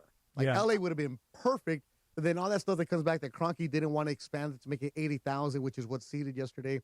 Is that really true or not? You think Kroenke's not going to say, hey, I can find 10 more thousand seats for you to make some more money here? But again, that's all above our pay grade. Yeah. I actually also thought yesterday that when they said, well, somebody said to me, they go, why would they have this in New York instead of L.A.? And I thought to myself, well, all these guys are going back to Spain or going back to Argentina. It's just probably a lot easier. 5-hour flight to Europe versus a 10 or 12-hour flight to Europe. So I was trying to come up with my own reasons as to why they would have done it. But I listen, it turned out to go off perfectly. The weather was spectacular. There was no rain. It didn't impact the game in any way. But, again, when we talk about Americanizing things and using this World Cup, and you guys know I'm a huge Tom Brady fan. I love Tom Brady. Mm-hmm. But Tom Brady and Logan Paul and Tom Brady smacking Logan Paul at the Fanatics event in New York, and then now they're at the World Cup game, and Logan Paul is like giving Tom Brady the finger, and Tom Brady is giving him the finger. Please tell me you guys have seen all of this. Don't look at my eyes. Are you falling for that? Well, when you say falling for it, what do you mean? It's a WWE shtick. Of course. It's of course. stupid. Okay. And you know what? You're Tom Brady, man. You don't have to do all that. Yeah, why? Right. I'm trying to figure this out. He's ruining his mystique and his his credibility, I feel like, as a legend. I mean, Tom Brady is making $37 million a year from Fox as a broadcaster. He owns a piece of the Raiders. Mm-hmm. He's involved in the Raiders front office. And I understand that Tom Brady in his post-football career has become more of a personality than he ever was when he was a player. But that's when you had Bill Belichick standing over you and you didn't have anybody saying, hey, you should do TV commercials. You should make extra money. Tom Brady had this reputation of, I'm all about that business, Jack. I'm all about football, and that's the only thing. That's why while Peyton Manning was making millions and millions of dollars doing commercials, Tom Brady really wasn't during his NFL career. Well, he did a Gillette commercial. He did. There were a couple of commercials. When he would do it, it was a bunch of money because how rare he was. Remember, he used to do the interview on WEEI. He would get paid millions to do like a weekly radio spot. Yeah. He did the show with Jim Gray, right? Yeah, the Westwood one half. But that was different. That was a relationship between Jim Gray and Tom Brady, and then Jim Gray went out to Macy's, as I recall, and sold it to Macy's, and that's how Tom got paid. But this idea of Brady smacking Logan Paul and then giving him the finger at the World Cup game, I'm thinking to myself, Tom, I loved the roast. I thought the roast was incredible. But this seems, can I say it like this? This just seems beneath Tom Brady's greatness, doesn't it? And then he's not even arguing with the famous Paul brother, right? Isn't Jake more famous? But I think Logan isn't Logan the one that's in WWE? I have no idea, nor do I care about that guy. But also, it's kind of weird because it's a Fox televised event, right? Yeah. And he works for Fox, and WWE is with ESPN. Isn't that like some kind of weird crossing conflict of the media companies, or no one cares anymore? Nah, I think it Just all like blurs. curiosity. I think only us, like this, only people that care about TV ratings is this station. Okay. I know Kathy loves the media stuff. I know, like most of us, the media stuff it's all interesting. Because we're in the business, but right. I don't think people don't care. You're right. But I just don't get it. Like, also, if this is all like a lead up and a build up to WWE match, like, really? Does anyone care about seeing Tom Brady in the WWE? Because I don't. No, I'm just, again, I just look at Tom Brady and go, Tom, you have 7 Super Bowls. You are probably a billionaire. You make $37 million a year from Fox. You are a part owner of the Raiders. And now, I mean, after the roast, which is now all about comedians and everybody's saying outlandish stuff, you want more? You want to be in the WWE? Really? Like, this just seems odd for a guy. If Tom Brady were 32 and he were still playing football, I'd get it. But almost 50 years old, or maybe he is 50 years old. Tom, you want to be doing this? Yeah, this is like he needs the attention. It seems like he misses it. He misses the spotlight being on him. But he does have the spotlight on him. He's on the number one team on Fox. Hey, they don't play football all year round. Yeah. But the smack is one thing. The giving the guy the finger in the stadium, that to me just seems very childish. And believe me, Tom, I'm your biggest fan. While everybody else says you're terrible on TV, I'm the guy that's still defending you, saying you're really good on TV. So, and I'm looking at the YouTube chat right now. My man, Jonathan Watson. Jonathan Watson has a great line. Wow, 710 telling people about how to do their bit is irony. This isn't serious. Jonathan Watson? Yeah, but we're not Tom Brady level, though. Right. Look at us. We're a hack on the radio. I mean, Tom Brady is a GOAT. He's a legend. And can you imagine, Michael Jordan doing some of the shenanigans? No. I saw that, and I'm like... The WWE? This is like a Cam Scatterboom moment, right? He should be doing this. Oh, my gosh. Did you see that, Cap? Yes. Did you see that? No, Cam Scatterboot, the running back for the Giants? No, what did he do? Did a backflip and fell. Yeah, he did. He had an appearance. Was it at Fanatics Fest? Yeah, what the hell is Fanatics Fest, by the way? Fanatics Fest It's like Comic-Con for sports. Because Fanatics, their stuff sucks, bro. Their uniforms, their T-shirts, all that takes forever. Really? No good? They Not good stuff? Ever since they took over, there's been a lot of issues with their merchandise. Remember they did the baseball stuff? Bad merch. Oh, where they had the see-through pants? Is that what that deal was? I don't remember. That was Nike. Exactly. But no, Fanatics stuff, and you order it, and it takes weeks and months to get here. No, it sucks. Well, I don't know, man. Since Fanatics took over. At the end of listen, the day. I mean, look, the guy who... I just watched the Scatterboo thing. So if you watch it in slow motion, I happened to catch it yesterday on social media. It looks like he hyperextended his ankle. Isn't that what? Didn't he just hurt? He hurt his knee, right? I thought ACL completely destroyed. Right. So it's why are you doing that when you're still rehabbing from an injury, man? What are you doing? Well, he was trying to show that I'm healthy, right? He lifted up his pants. Oh. My ASU buddies always tell me, yep, that's our education right there. Mm-hmm.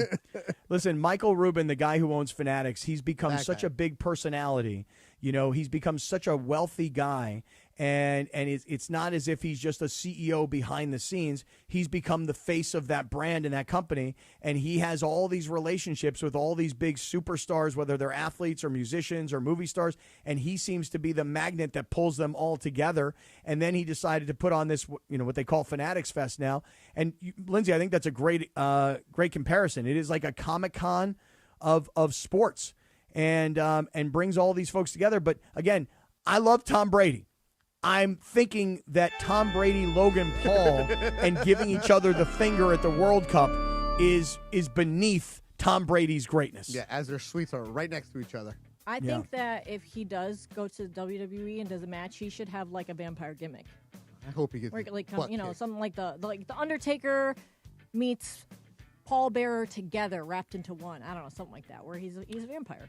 Hey, Beto, you and I wearing matching shirts this morning. Ron Mexico, RPO, in the YouTube chat says, what in the Dumb and Dumber is going on here? Well, I'm going to go play golf. Yeah. I even have my pink shorts on for Morales. Yeah. I'm going to go play golf with Alicia Del Valle. So we're playing for the Jaime Herrin tournament. And by the way, these Sunday Swagger shirts make our arms look good. Gun show. Monday morning gun show, Cappy. Right. Oh, dude. On Friday when I was wearing a Sunday Swagger, you actually told me that I looked swole. Yeah. And I just felt fat.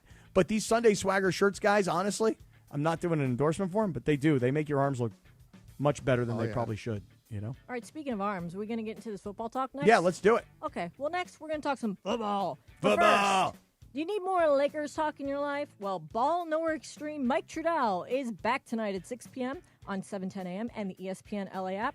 Who on the Summer League squad can make an impact? And is a wing defender coming anytime soon? Discuss it all tonight on Lakers Talk. And we're going to talk some football, like I said, next on ESPN LA. A chapter closes and a city reacts. LeBron realizing, hey, I don't have a voice in that organization anymore. That's right. LeBron James is gone. Now, the questions begin. Does LeBron feel wanted by the Lakers? I don't think he felt wanted by the Lakers. The next era starts now. I think it really just comes down to what Luka wants. Luka seems like he's wanting guys from other teams to come and build a team around him. Breaking it down all day on the home of the Lakers, 710 ESPN. All right, SoCal, summer's officially here. The grill's fired up. The kids are out of school. Everybody's posting vacation photos. Meanwhile, You're still looking at those same old floors? It's time for an upgrade. Head over to Hernandez Wholesale Flooring, where they've got millions of in-stock options in hardwood, laminate, tile, waterproof vinyl, carpet, and turf. Hernandez gives you true wholesale pricing all year long. That's right, no waiting, no gimmicks, no wondering if next week's sale is going to be better. Just an incredible selection and wholesale pricing from a family-owned business that's been serving Southern California for 3 generations. First responders, military, and veterans get extra savings, and if you find a lower price somewhere else, Hernandez will match it, no questions asked. So before your next summer party, barbecue, or family get-together, give your home an upgrade it deserves. Visit the showroom next to the Commerce Casino right off the 5 freeway. Call them at 866-62-FLOOR or online at HernandezWholesaleFlooring.net. Hernandez Wholesale Flooring. No games, no gimmicks, because no sale beats wholesale.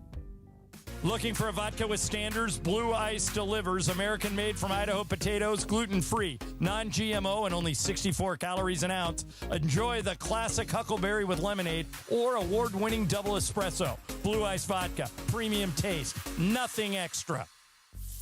Why do we grill to order at Waba Grill? It's just better for you. Waba Grill. It's flavorful. Pick me up and never put me down. It's quality. It's fresh. It's spicy.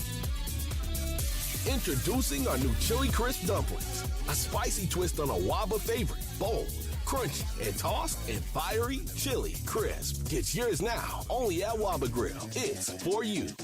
This is a special notice to U.S. taxpayers owing $10,000 or more to the IRS. Tax Relief Advocates is urgently notifying taxpayers that tax relief initiatives are now available that may significantly reduce or eliminate what you owe. If you're afraid of an IRS lien, levy, or wage garnishment, don't lose hope. You can now take advantage of these current relief programs to end all collections, reduce the amount you owe, and resolve your tax problem.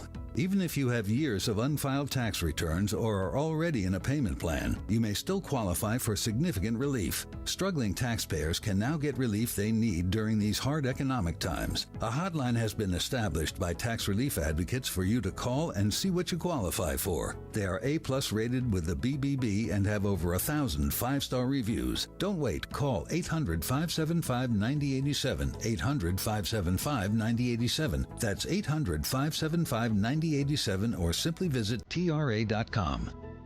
It's the summer of spots on the Sedano and Kap Morning Show. 8:27 on the Sedano and Kap Morning Show. And don't forget that the 8 a.m. hour is sponsored by Fix My DUI. Life can change in a moment. Even good people make mistakes. Did you know that what you do in the first 10 days after a DUI can impact your driving privileges? That's why it's important to act now. Angelica and the team at Fix My DUI are here to answer any questions about your DUI, DMV hearing, driver's license, or SR22 insurance requirements. Call today for a free consultation at 888-607-7077 or visit fixmydui.org. All right, Cappy, on this day, back in 2021, this was the #1 hit. The band that you were just talking about, no, it's not KBO, it's BTS. Permission to Dance. I thought those guys yesterday during halftime, I thought they were great. They're pretty good. Oh, they got Rocky Bruce rocking, man. Everybody was making noise for them. I wish I should go back and just get the order. Madonna came out first at halftime, and I thought Madonna was terrific. And I also loved the way they had her and her dancers like driving through the bowels of the stadium and then emerging out onto the field for the rest of the fans to, get involved. I will not understand. These guys right here, BTS, I thought they were amazing. They had the place rocking. It was great. I don't understand what Justin Bieber was doing, slowing the entire thing down with the ballot. By the way, Biebs, you're great. Your voice was terrific. You're playing the guitar in front of 80,000 people by yourself. Awesome. But you know who I blame for all of this, Beto? Who's that? Well, normally I would blame Sedano, but he's not here. But the guy from Coldplay, Chris Martin, the lead singer from Coldplay, no idea. He's the guy that was behind the entire thing. Really? So, yeah, he produced the halftime show? That's my understanding. Ugh, is I that hate he Coldplay. produced I'm it. sorry. It's okay. It doesn't matter to me. That's It don't mean nothing to me. I don't care. I'm not a Coldplay fan myself. My guess is that I for sure thought you'd be Coldplay. Biebs is very like, I don't know, 2026 Bieber. This is very on brand for him. 'Cause, Yeah. you know, like he came out at Coachella and was like playing YouTube videos of himself, and people were like, "What are you doing here? Like, what's going on?" And I just feel like my guess is he agreed to do it, and at some point somewhere he was like, "No, this is the song I'm doing. That's it." And they were just kind of like, "Okay, I guess Then they it's still should've- Justin Bieber." Then they should have absolutely gone with somebody else, because let me tell you something right now.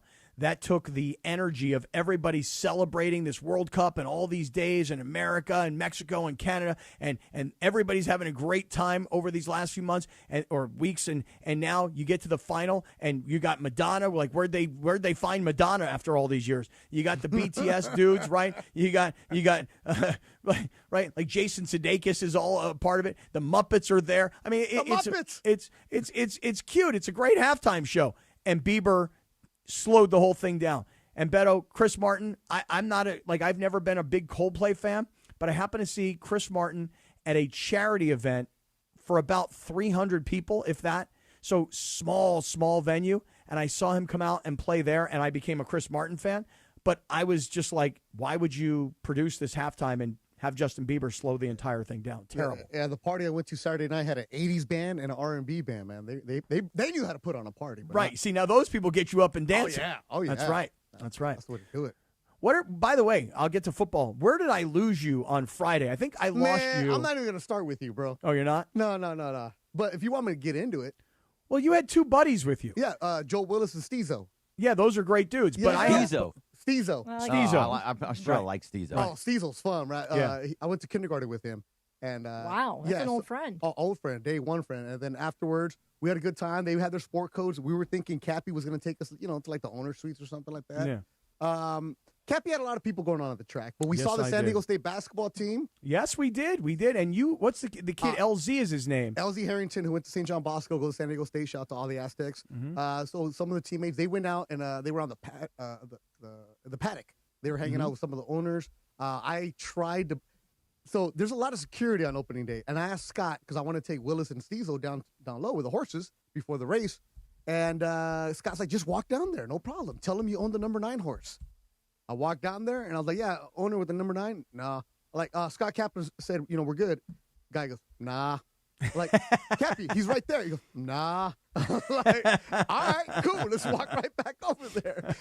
And Willis and Steezo, they listen to the station, so they know what's going on. So they know exactly what Cappy's all about. And then afterwards, I texted you like, hey, race is over. And we made some money, Cappy. We had a couple trifectas and a couple exactas. We had a bunch of cash in our pocket ready to go. Scott, what's up? Where are you going? And you just told me where you're going. But when somebody tells you, hey, I'm going someplace, but they don't ever tell you the follow-up of meet me here or when can you get here? Are you coming? It was just, I'm here. Yeah. I'm what like, happened right, cool. is Let me wash my hands. where I got lost it. you. I'm here. Where I lost you was once Rachel showed up, then I became Rachel's boyfriend, not Beto's pal. So that became Beto and his friends are going their way, and I'm just now trailing with Rachel. But I will say this, not only did I see the San Diego State basketball team there, Beto, I also met a couple of kids from the UCLA basketball team. Oh, nice. And I wish I could remember what their names were, which kids they were. And then late night, you know who I ran into late night? No, because you didn't invite me. Well, it wasn't a matter of not inviting you. It was a matter of, other things going on at that point. I ran into Luke Walton late night. No. Before you get to Luke Walton, I saw your Instagram. There was a lot of people with you at that party. No. Well, yes, there were a lot of people at that party. But none of them were like me. So you want to? Hey, you know how? No. There was no. Beto. There were no Ludans in that building. Only Bert. Beto, I I had no passes to that party. Like I need a pass, bro. I'll get in. And I walked in, and I had Rachel on my left arm and her girlfriend Alice on my right arm. And I literally said to the two of them, I said, girls, we're going to walk in, the three of us together. I'm going to be holding both of you on either side. There's no way that any security guy in his right mind would ever stop one guy with two girls. And we walked by, and then the security guy came up and tapped me on the shoulder. He said, hey, man, you don't have a ticket. I'm like, no, I'm good. I'm with this guy. I'm with Beto. And you see, and it worked for me. Nah. And I just walked right in. Yeah, Beto the valet. That's what he thought. Nah. Also, Cappy, by the way, I also texted you where I was at having sushi. Yes, which is a great place. And you said, great place. Yeah. Again, no, hey, when you're done, come meet me. None of that. Yeah, I was boyfriend at that point. There was no getting out of being boyfriend at that point. So Yeah. Beto, but here's the thing. Now today is Monday. Today is July 20th, and that means that this upcoming Saturday, July 25th, the Rams will kick off training camp at LMU. So that means once training camp kicks off, I mean, we go from the World Cup and all of this excitement, and now we're into what people would call the dog days of summer, where there's no NBA, there's no NHL. It's all about baseball until training camp kicks off. Now, you might be watching a lot of ESPN, and there's media days going on around college football, but the NFL is going to start. Training camps will begin.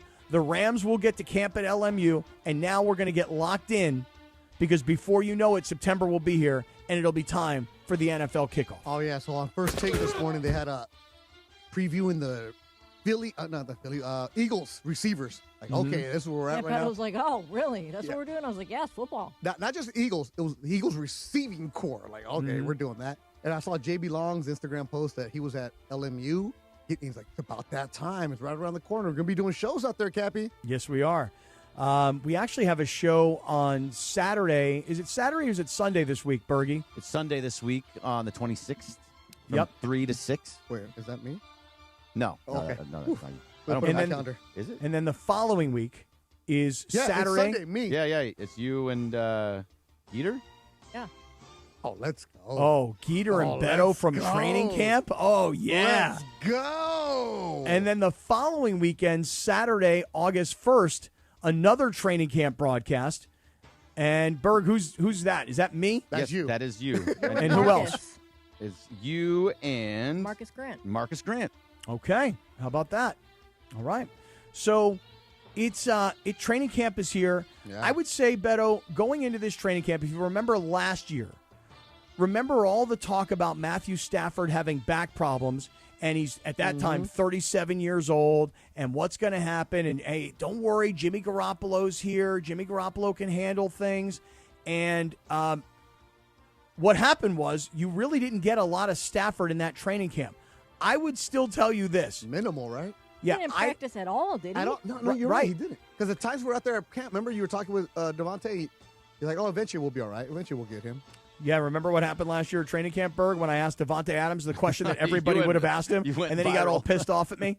No, he didn't get pissed off at you. No, you asked a question and he took it towards taking a shot at the Raiders. Which he should. It was bad. It was a dark Right. time. Right. Yeah, I did say it was a dark time. He You did. didn't ask anything bad in that question. No. It was a completely good question. I mean, I thought, Other listen, people got mad. Not the Right. people asking the question, nor the guy answering the question. yeah, I think you may be right, Beto. Maybe it really wasn't the guy answering the question. Maybe it was the other people that didn't really like it. But That's hey, a look, you problem, Cappy. Say it. Come on. that is the question that everybody would have wanted. Look, anybody who saw receivers would have seen Jimmy Garoppolo and Devontae Adams not getting along, and the things that Devontae Adams said about Jimmy Garoppolo, and then you find them playing together with the Rams. So that was a natural question. Wait, is Jimmy G retired officially, or he's just He's not? not on a roster yet. He's not on a roster, but it hasn't been that He he's hasn't retired. said it. I haven't seen anything. Yeah.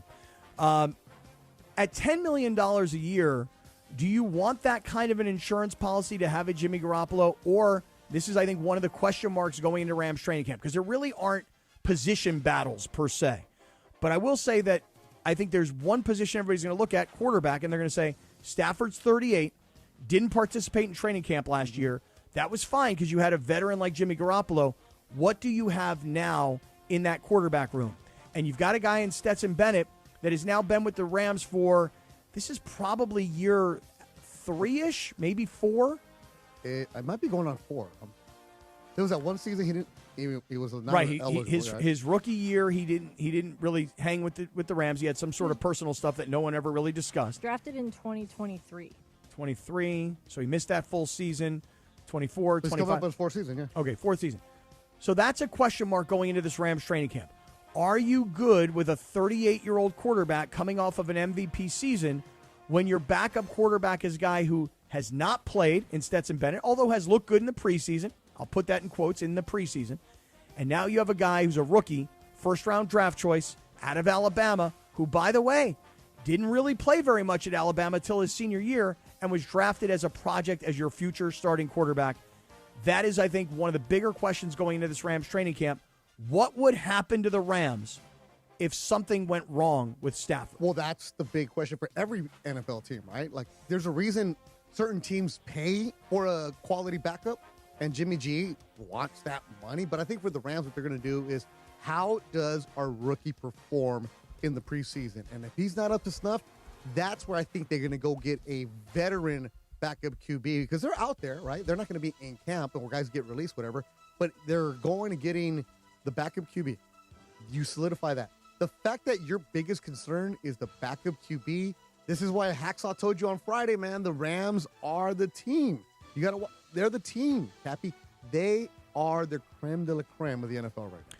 Hacksaw on Friday came on as a guest. For those of you that are longtime Southern California sports radio listeners, you know Lee Hacksaw Hamilton. He was the godfather of this entire medium. Hacksaw said on Friday he's calling for the Rams to go 17-0. And don't you know that once our social media team hears that and clips it and puts it out, we start getting bombarded with hate from Niner fans and Seahawks fans. Oh, Seahawks fans are out of their minds. Out of their minds. But you know what? Hey, Saw, it was a good thing. That's how you go viral, pal. You say stuff. Yeah, because I got tagged on it, too, by our social team, and the comments, they weren't that bad. It was more of, there was the one that was funny was like, this is why I don't listen to sports talk radio. All right, guy. Or how about this one? Where'd they dig up Hacksaw? That's a good one. Well, from the headlines. We found him in the Canadian Rockies, bro. That's right. Like, come on now. We started looking for him in Baja. We found him in the Canadian Rockies. Yeah, we were everywhere. Berg, let me ask you this. If you're the Rams and you don't love Stetson Bennett in the preseason, who's been very good in the preseason because he's taken a lot of snaps over the years, and you don't think Ty Simpson is even close to ready yet, which is just funny to me, but go ahead. There's a guy out there, former Raider quarterback, been out of football for a little bit. There we go. But he's getting calls. Do it in your voice. Do it in the voice. He's getting calls. All of a sudden, Derek Carr. Hey, I'm hot right now. I'm Derek Carr. I'm hot. Is there Bakersfield's finest, bro. You love Bacon. Wait. Let's hear what he said, because he was on Good Morning Football, and here's what he said. I'll never say never. It would take a special situation. There was multiple teams that reached out to me this offseason, and I won't say who or how, but they reached out and was, just gauging my interest on, what I wanted to do and all those things. And they were, good, solid football teams, but a couple of them in some different situations. I think I'm just at the point where I just want to win, man. I want to win, and I want to do those things. And so if I were to do it, it would have to be a special team, that maybe lost somebody or needed somebody. But even then, it's not guaranteed. I'm having too much fun hanging out with my wife, hanging out with my kids, and trying to get good at golf. So it would take a special deal, but I'm always training. I got 4 boys that can't beat me up when they're 18. So I got to keep training. So I'll be in shape and ready, but probably not. I'll probably be just coaching my kids. That's for sure. I like how he says who or how. Like, what other versions can you get to him? Is it like text, email, Someone phone call? Send him a DM on the download. DM on the DM Get a hold on of Instagram. Get a hold of my agent. Like showing up at the house. Like, it's not. Is it like what is how? I don't Can I think ask you need to another say question? who or how. Why does he always sound like he's got a big old pinch of beech nut? He got beech nut in the side of his mouth. Like he's working on his farm down in Texas. Like if something did happen to Stafford, though, that would be probably somebody you would call that would actually could be a quarterback that could actually win you some games. Yeah. 100%. Especially with this core that they have. Absolutely. If I'm Derek Carr, I'm Derek Carr, and I want to win a Super Bowl before I'm done. Hey, how about this? You look at Stafford's record. You look at how Stafford plays and the amount of time that he misses, which is very, very minimal. And you say, hey, look, because I don't know how old Derek Carr even is right now. You have to look that. I'll bet you Stafford's 34. older than Carr. Yeah. So if you're the if you're the Rams, and you don't have what you call a viable backup quarterback, why would you not at least knock on the door of Derek Carr? If you were paying Jimmy Garoppolo $10 million last year and Carr's out of the league, you could probably pay Derek Carr $5 million. Now you've got a 34-year-old veteran quarterback who's started probably a couple hundred games in his career. And now Ty Simpson, you're our third-string quarterback, and Stetson Bennett, in theory, could be the odd man out. But if backup quarterback is a critical position for the Rams because of Stafford's age and injury history, then getting a real backup quarterback, someone with real experience, might be on the Rams' radar. All right, Cappy, correct me about that because I'm not following Derek Carr the way you are, bro. You bring him up every damn day. Do I? Yeah, you bring him up a lot. I do? I listen to the show every day. All I hear is Cappy and Carr. I want you to start doing a Derek Carr monitor for me so I know if text us every time he I does don't Derek remember Carr. the last time you brought up Derek Carr. Every single time you bring up the Rams quarterback situation, Cappy's bringing up Derek Carr because you know how I remember? How? The impersonation that you do. Oh. But isn't Carr kind of a hard ass? Like, didn't he have Well, he rugged? got his ass kicked. I mean, when No, but I mean, in the So Saints, it's hard from pretty, getting pretty kicked so much. bad. No, but getting kicked. With the Saints, wasn't he kind of like standoffish with some of his teammates? I know he was with the Raiders at times, right? It's not like his teammates were going up and stepping up to bat for him and defending him a lot. Was there some of that? I don't know of him having that kind of a reputation, to be honest with you. And I did probably over the course of his Raider career, I probably did 7 to 10 broadcasts of Raider games where I'd show up and have real access to him. Super religious guy, like real straight-laced, and he got screwed around by the Raiders. Yeah, everybody does. Well, Dark I know, place. but he had the worst experience because when he got there, the first head coach that Derek Carr had with the Raiders was Dennis Allen. Does that sound right, Bert? Man. Wow. Right? Yeah. Dennis Allen got fired in the season. Then they went to Tony Sperano. Your guy. Oh, Your God. guy. You And loved him. I did Was love Del, him. Actually, was Del Rio there first? With No. After. Then it was After. Del Rio after that. Yeah. Then Gruden after that. Oh boy. And then the Gruden situation happened. And then what was then Rich Bisaccia, the special teams coach, took over. Yeah, that was only for a short time, yeah. Right. And then Actually won games with him. Man, And know then your Raiders. You're a Raider Cap. well, all I'll tell you is this: is that Derek Carr at 34 years old might be a better backup quarterback than Stetson Bennett. But he had issues with his shoulder at the end of his career, Carr. That is true. That is right. So he even announced his retirement. Right, but he announced his retirement because he went from the Raiders to the Saints. It wasn't going anywhere. He was taking a beating. Why keep on going? And then, he did have shoulder trouble. You're right. So if he's healthy, what would you rather have, Berg? You rather have Stetson Bennett, unproven, or Derek Carr? Definitely not Ty Simpson. So Derek Carr. Why? Why no Simpson? Because he's, first of all, it's supposedly in camp right now, he's not even outperforming Stetson Bennett. Well, he's still learning. Who He's was still in learning. college till he was 26. Well, he still hasn't graduated. Right. Just like Remember, me. everyone Yeah, said that's it was right. a reach. He hasn't graduated. We're still matriculating here, all right, Berg? Right. Leave us alone. I got parking So tickets. Derek Carr. I would much rather have a proven quarterback as your backup if Stafford goes down. You know who This is a would great problem to really have. welcome signing Derek Carr on the Who dat? Rams? I'll tell you when we get back. Ooh, ESPN, Linz. Sedano Kap Morning Show. The Sedano and Cap Morning Show. We'd like to thank our founding partner. Providence. Providence, caring with compassion in Southern California. This is the Sedano and Cap Morning Show. Hey, John Ireland here. Tired of watching life from the bench? It's time to get in the game. Globe Life is looking for people who want more than just a job. Set your schedule and help families protect what matters most. No experience, no problem. Training is provided, and you don't need anything to get started. It's not a desk job. It's a shot at building your legacy on your own terms. Your road to the championship starts at globelifecareers.com. Globe Life, official life insurance of the Los Angeles Lakers. Hi, folks, it's Oral Hershiser, and I couldn't be prouder or more excited to introduce the new Oral Hershiser Chevrolet here in beautiful Chino. Chevrolet has been a part of America's story for over 100 years, built on grit, reliability, and doing things the right way. And that's exactly how we are going to earn your business at Oral Hershiser Chevrolet. So come on in, say hello, and let us earn your trust. Oral Hershiser Chevrolet. Bulldog tough, Chevy strong. Ma said that if I win the Chevy Silverado at Morongo, I'll finally have a place to sleep after dinner. Now your top reasons to visit Morongo. We're giving away a Chevy Silverado truck. You could drive off a winner the 26th. Number 2. Don't pay high prices for gas. Morongo's Travel Center prices are the lowest priced gas around. And the number 1 reason. The hottest nighttime pool party in SoCal. Flamingo Fridays is on. Morongo, good times.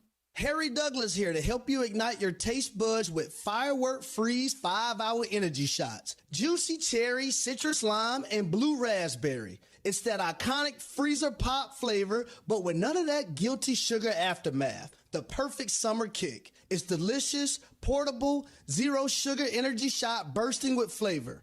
Bring on the summer with Firework Freeze 5-Hour Energy Shots, available online at 5hourenergy.com and on Amazon. When's the last time payroll was the easy part of your week? With Gusto, it can be. Gusto is the all-in-one platform designed to take the hassle out of managing your team, from payroll and compliance to hiring, onboarding, and more. With Gusto, you can get back 2 full days each month with all the time you've saved.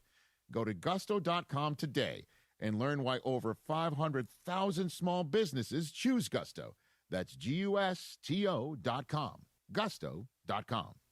The Sedano and Kap Morning Show, weekdays at 7 a.m. on ESPN LA. It's finally arrived. The summer of Schwanz on the Sedano and Kap Morning Show. And now, let's conjugate the word schwanz.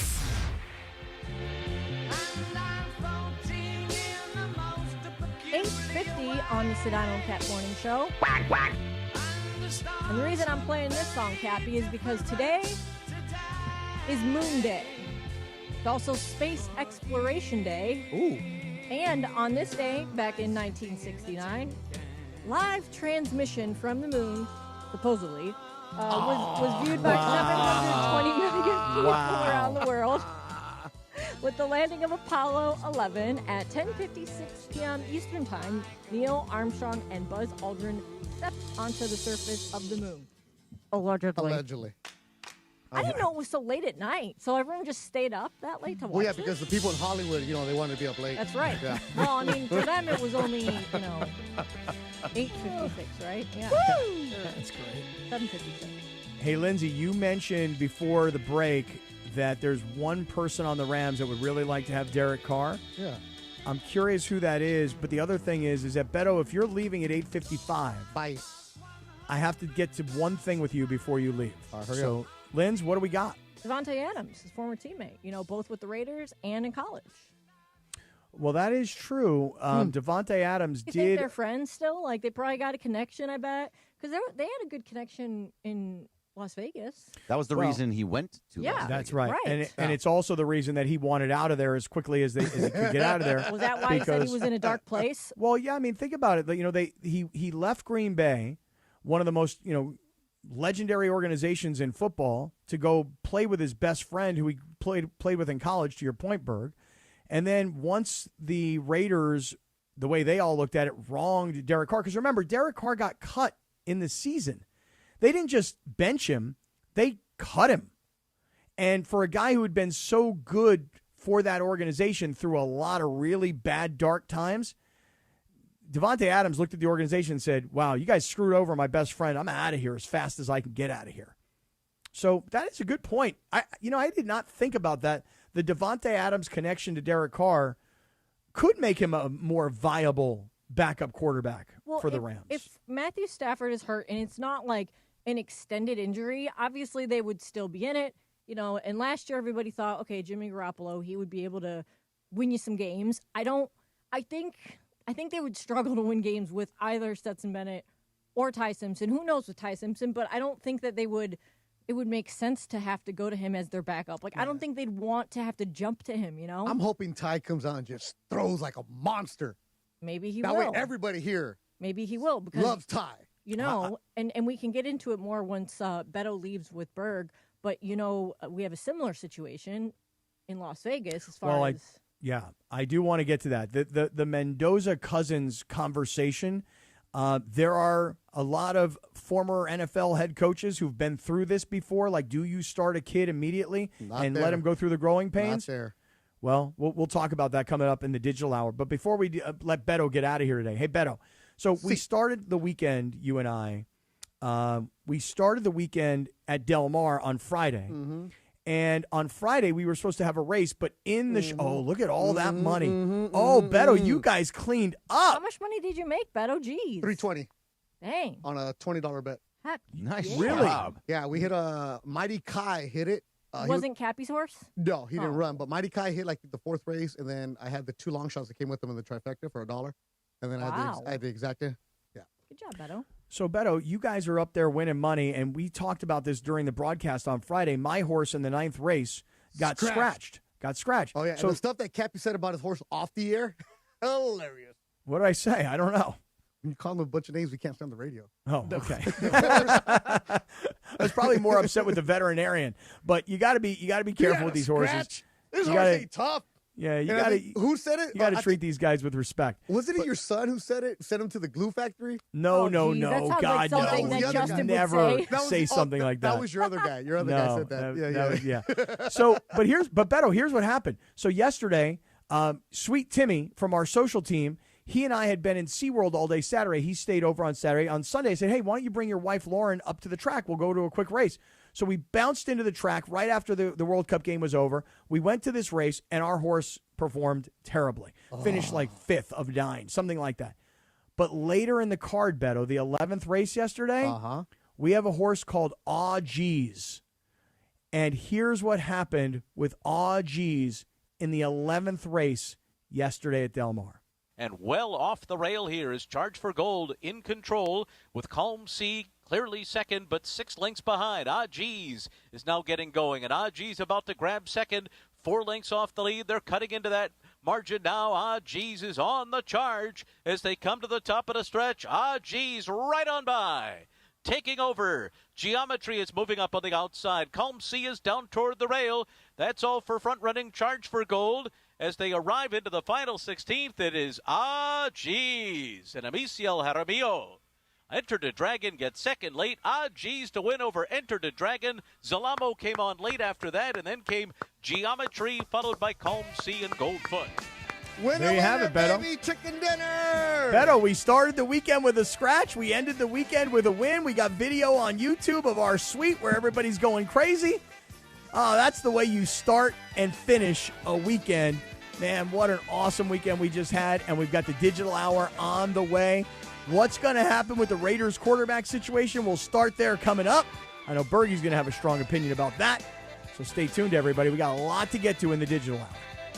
Hey, John Ireland here. Here in Los Angeles, our city water is loaded with chlorine and chemicals. That's why I got a Life Source whole house water system. It cleans and conditions water from every tap for healthier water with no salt and no regular maintenance. Upgrade your water and your life with Life Source. I did, and I'll never go back. Call the Life Source California factory today at 800-WATER-99 or visit lifesourcewater.com. Life Source water, it's not just better, it's essential. Life Source. Taste and feel the difference. Warranty limitations apply.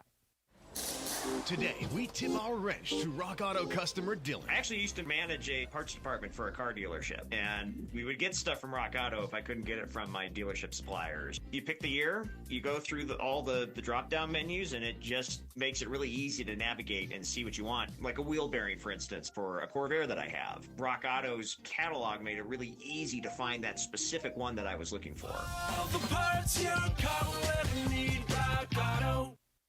I'm U.S. Transportation Secretary Sean Duffy. The sound of a seatbelt. It's one of the most important sounds in our car. It means everyone is ready and everyone is safe. The more our kids see us put on our seatbelts, the more natural it is for them to put theirs on too. Make it a priority. Buckle up every time. Hear the sound? Make it a habit. Paid for by NHTSA. All right, SoCal, summer's officially here. The grill's fired up. The kids are out of school. Everybody's posting vacation photos. Meanwhile, you're still looking at those same old floors? It's time for an upgrade. Head over to Hernandez Wholesale Flooring, where they've got millions of in-stock options in hardwood, laminate, tile, waterproof vinyl, carpet, and turf. Hernandez gives you true wholesale pricing all year long. That's right, no waiting, no gimmicks, no wondering if next week's sale is going to be better. Just an incredible selection and wholesale pricing from a family-owned business that's been serving Southern California for 3 generations. First responders, military, and veterans get extra savings, and if you find a lower price somewhere else, Hernandez will match it, no questions asked. So before your next summer party, barbecue, or family get-together, give your home an upgrade it deserves. Visit the showroom next to the Commerce Casino right off the 5 freeway. Call them at 866-62-FLOOR or online at HernandezWholesaleFlooring.net. Hernandez Wholesale Flooring. No games, no gimmicks, because no sale beats wholesale. My name is Whitney Allen, and I'm a widow. My husband, Ryan, died. We never thought we'd ever have to use life insurance, but the unexpected happened. With Ethos, signing up was fast and 100% online. You can get a quote in seconds, apply in minutes, and get same-day coverage. No medical exams, and you can get up to $3 million worth of coverage. I'm grateful we were prepared. Get your free quote at ethos.com/play. That's ethos.com/play. Paid spokesperson. Time spent on application may vary. Online health questions required. Individuals and businesses with tax problems, listen carefully. If you owe over $10,000 in back taxes or have unfiled tax returns, U.S. Tax Shield can help you take back control. The IRS can seize your bank accounts, garnish your paycheck, close your business, and file criminal charges. Our team of tax attorneys can stop collections and get you protected. U.S. Tax Shield offers a price protection guaranteed quote to get you protected today. U.S. Tax Shield is A+ rated with the BBB, so call 800-494-6139. U.S. Tax Shield, 800-494-6139. 710 ESPN, your home for the 17-time world champion Lakers. KSPN Los Angeles, a good karma brands radio station. It's the summer of schwanz. Go deep, man. Yeah. What does the summer of schwanz mean to you, man? Why are you trying to do this to me, man? You know I don't know where the line is. I mean, look. I think it means, like, for me, just, like, freedom, man. Like, walking down a couple blocks down there in Hermosa, maybe Sunset, where I really like it, and just jump in that water, you know. Let the water hit everything. Yeah, you know? me and my board shorts. Yeah. And just glistening in the sun. That's kind of what it means to me. That's the summer of schwanz for me. Yeah. Finally arrived, the summer of schwanz. And now we enjoy the summer of schwanz, which really is all about the freedom that we now have on this broadcast. It's the summer of schwanz on the Sedano and Kap Morning Show. I hear Carly Lloyd on Fox, who I absolutely love. I just love Carly Lloyd. I just think she's amazing. Her career, her analysis, she's super good looking. She's pregnant. I mean, I just love everything about her. You know what I mean? Put it all into one. Look at Kasim's face. Yeah. Kasim made the face that we were all feeling in that We're not creepy just going to skip past that, are we? No. I love her. She's just real. It was creepy. It was weird. It was not great. Yeah, I love her. I love Carly Lloyd. Yeah. God, I love her. The summer of schwanz on the Sedano and Kap Morning Show. I didn't like anyone here. So what was it? What was it about us that you didn't like? All of you guys have like a punchable face. That's what. A little sabor. Yeah, I don't think people like being called hacks. You're the widow on the radio. Giant Mexican, horn section. And Did you have me on your show to berate me? Is that what you're doing now? Give me a freaking break. I'm reacting to Art Bell. Yeah.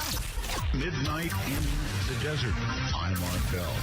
Scott Kaplan, eat a fat one, bro. The Sedano and Kap Morning Show on 710 ESPN. The all-new ESPN LA app and on YouTube at ESPN Los Angeles. We're bigger than U.S. Steel. Wow, that's crazy. Well, you want to woo-woo? Bit Boy. Right now. Monstrous. Beto, I don't want to eat that. We did it, Dad. We did it. You were riding high on the stinger last time. Oh, big time. Right, that's right. Of course we were. So, mongrels, stay tuned. What are you talking about? Just saying it. Cool Whip. You put Cool Whip on pie. The summer of schwanz. Yeah, come on, Bird. Boom, yeah.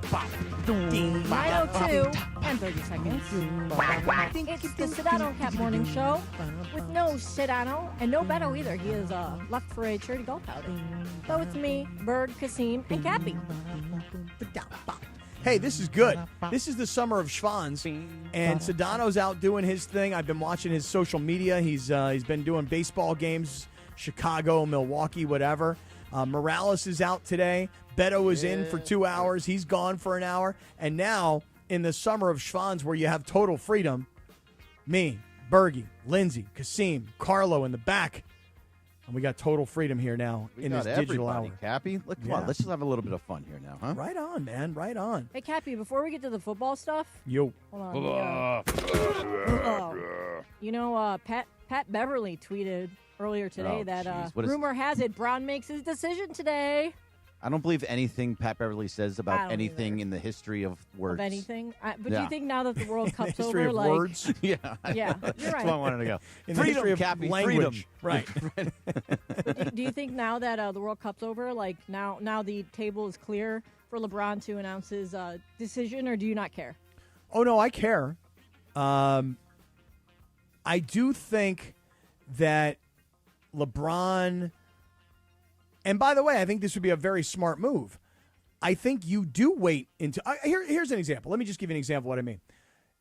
Did you guys have any exposure at all this weekend to anything outside of, sports-wise, outside of the World Cup and outside of the Dodgers at the Yankees? What else might have been on your sports radar this past weekend?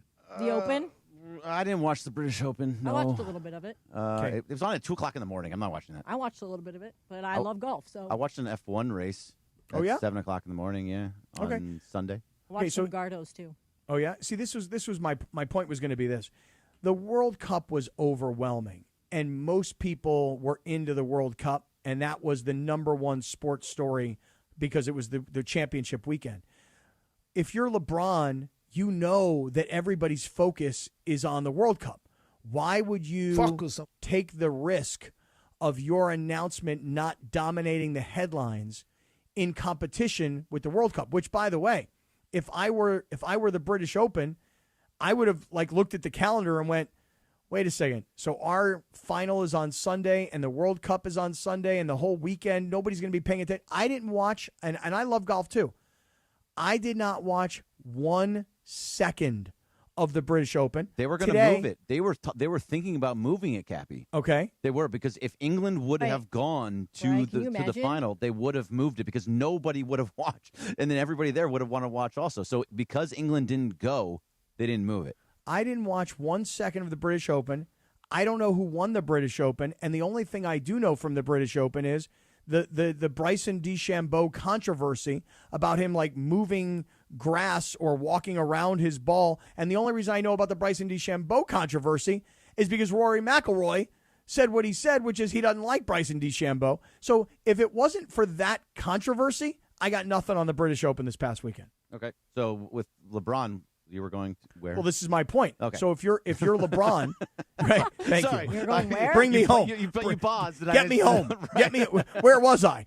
Right. So here we go again. My whole point about LeBron is that if you're a media savvy sports star, and I'm not talking about a 25 or a 30-year-old kid, I'm talking about a 42-year-old grown up.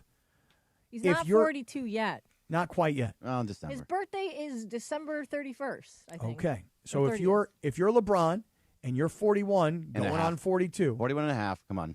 and you love attention and you love headlines, once the World Cup is over and the British Open that most of us weren't paying attention to is over, and the NFL training camps are a week away from starting or later this week, in most cases, if you're LeBron, this is your week, because not only can you make your announcement, but then you can have days of analysis and interviews and the whole world talking about LeBron.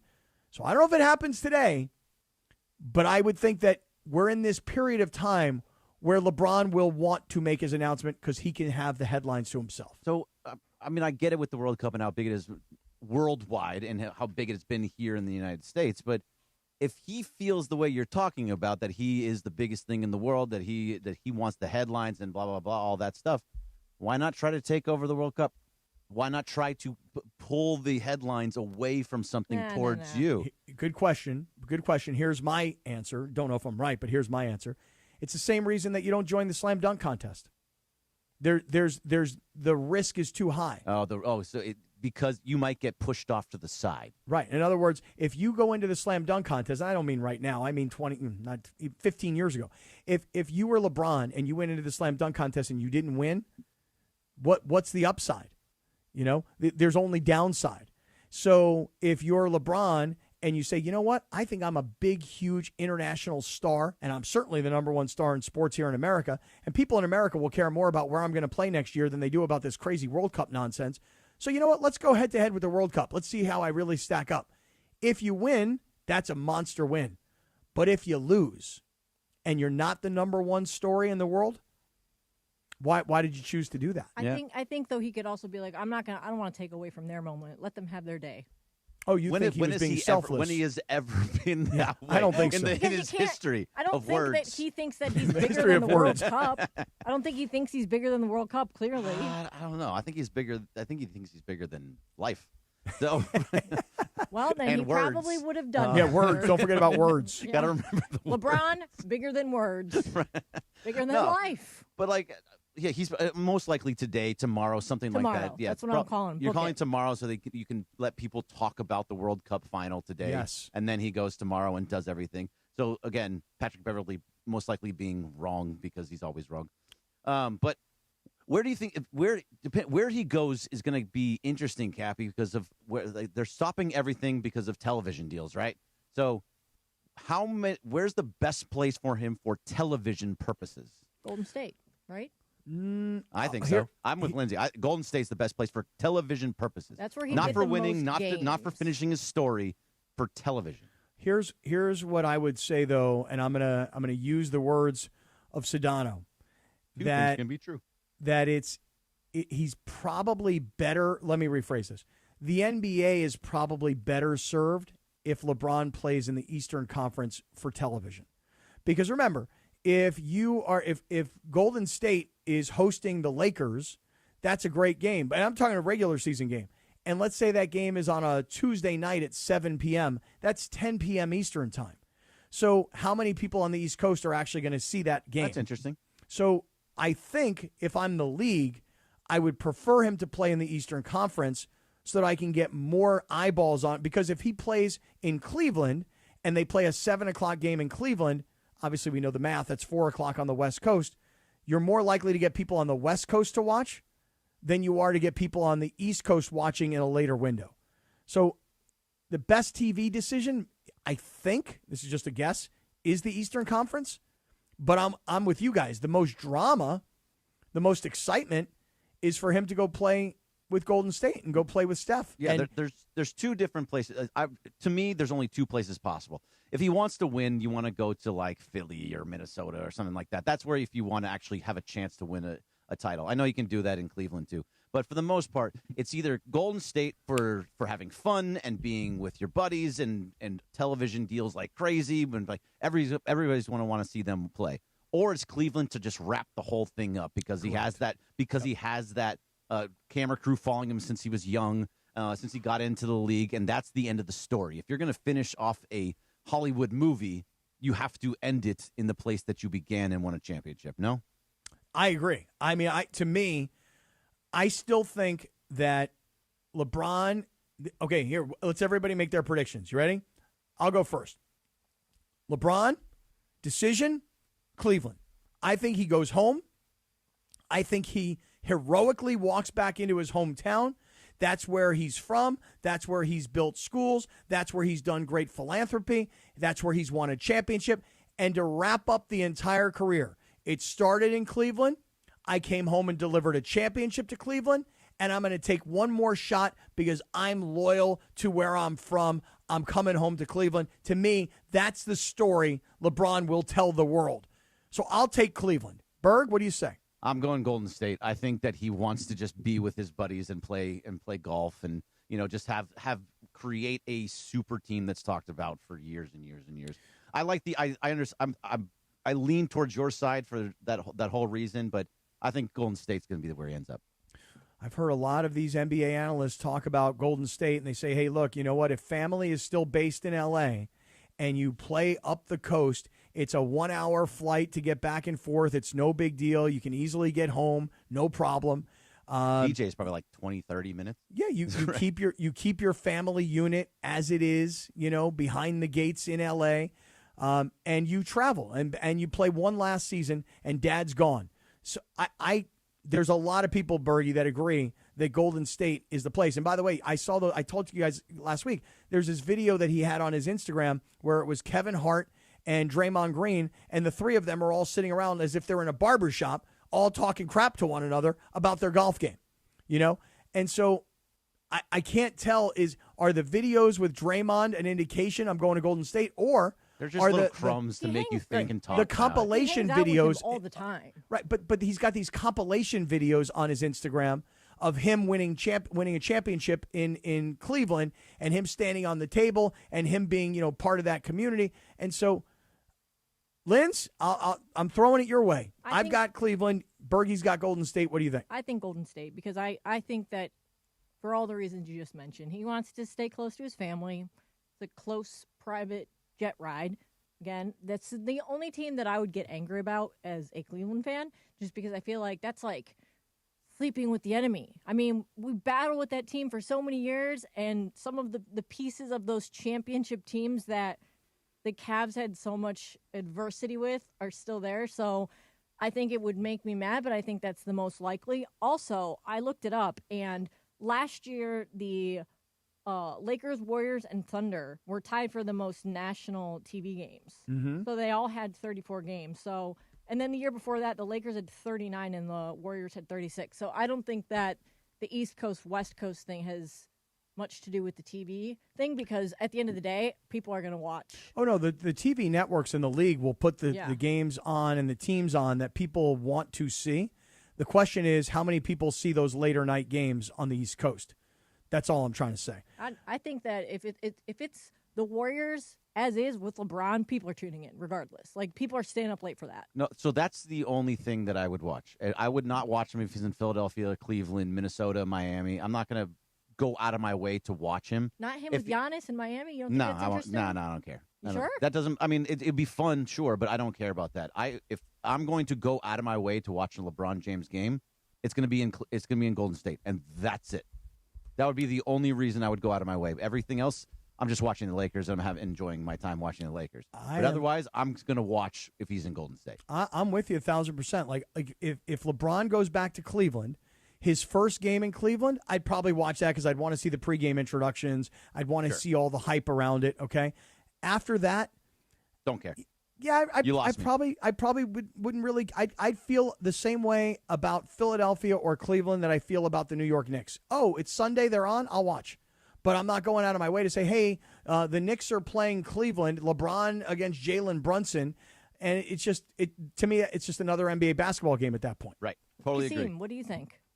I think, honestly, I want him to go to the Cavs, go back home, kind of finish out the story. But I do too, for the record. I wouldn't be shocked if it's Miami, honestly, because Giannis ended up going there during free agency, and I think one of LeBron's biggest case in his GOAT debate is that he's won every place that he's gone. So it's like if you go to Golden State or you go to Minnesota or wherever and you don't win there, I think that kind of hurts it. So if you go to Cleveland or Miami, and it's like, is there really something that could actually hurt it at this point? Like, no matter anywhere he goes, does it actually hurt his debate? I think so, honestly. I mean, Jordan didn't win in Washington. And that's why LeBron has that case that he's won in L.A., Cleveland, and Miami. Yeah. So. I think going back to Cleveland, whether you win or you don't win, it's like the story is he went home to try to deliver again. If he goes to Golden State, does anybody here really think that they're pursuing a championship? I think they got. Yeah, I think they. Everybody laughs at me when I say it, but you still have the best shooter in the history of basketball. You have LeBron James, who is arguably the best player in the history of basketball. You have Draymond Green. I know he's older now, but he's still one of the best defenders that has ever played the game. You have kind of a lot there to still make a run at it, and like if all those three guys play together and they play together because they know how to play with each other, I think they can make a run. They probably still don't get past San Antonio or Oklahoma City, but I wouldn't doubt them in a 7-game series. Would you? I would doubt them in a 7-game series. Healthy. Well, that's just it. Is Jimmy Butler too? Steph wasn't healthy last year. Jimmy Butler, who knows when his knee's going to be right. There was a lot of injury management going on, though, once they knew they weren't going anywhere. Right. Oh, that's fair enough. That's totally fair enough. And But here's the other thing. Is LeBron really going to have the kind of year at age 42 that he had at age 41 when he defied logic, frankly, and had the kind of year that he had? So is this going to keep on going? Is he going to be able to keep on doing this? Yes. We've been questioning him for 10 years. So until you see otherwise, yes. Yeah, I mean, you may be right. Listen, I will say this. Going to the Warriors is the most dramatic, most interesting thing. It's the most fun. You're putting together a bunch of guys that are Olympic teammates, guys that are legends. Yeah, it's fun. And by the way, hey, how can these old guys compete against all these young guys? Because even just, again, I always talk about sports are young people's things. LeBron can still play at 42. Messi can still play and be one of the best players on the planet at 39. But when it really comes down to the championship game, the younger guy, Yamal, he's half his age, Messi, and he came out with a win. He didn't score the goal. He wasn't the most important player necessarily, but the younger team wins. It's a young man's game. But if you put a bunch of old guys together in Golden State, I admit I'd be interested. But I think for LeBron, the best thing he could do is go back to Cleveland. Yeah, because he has the crew following him around for his entire career.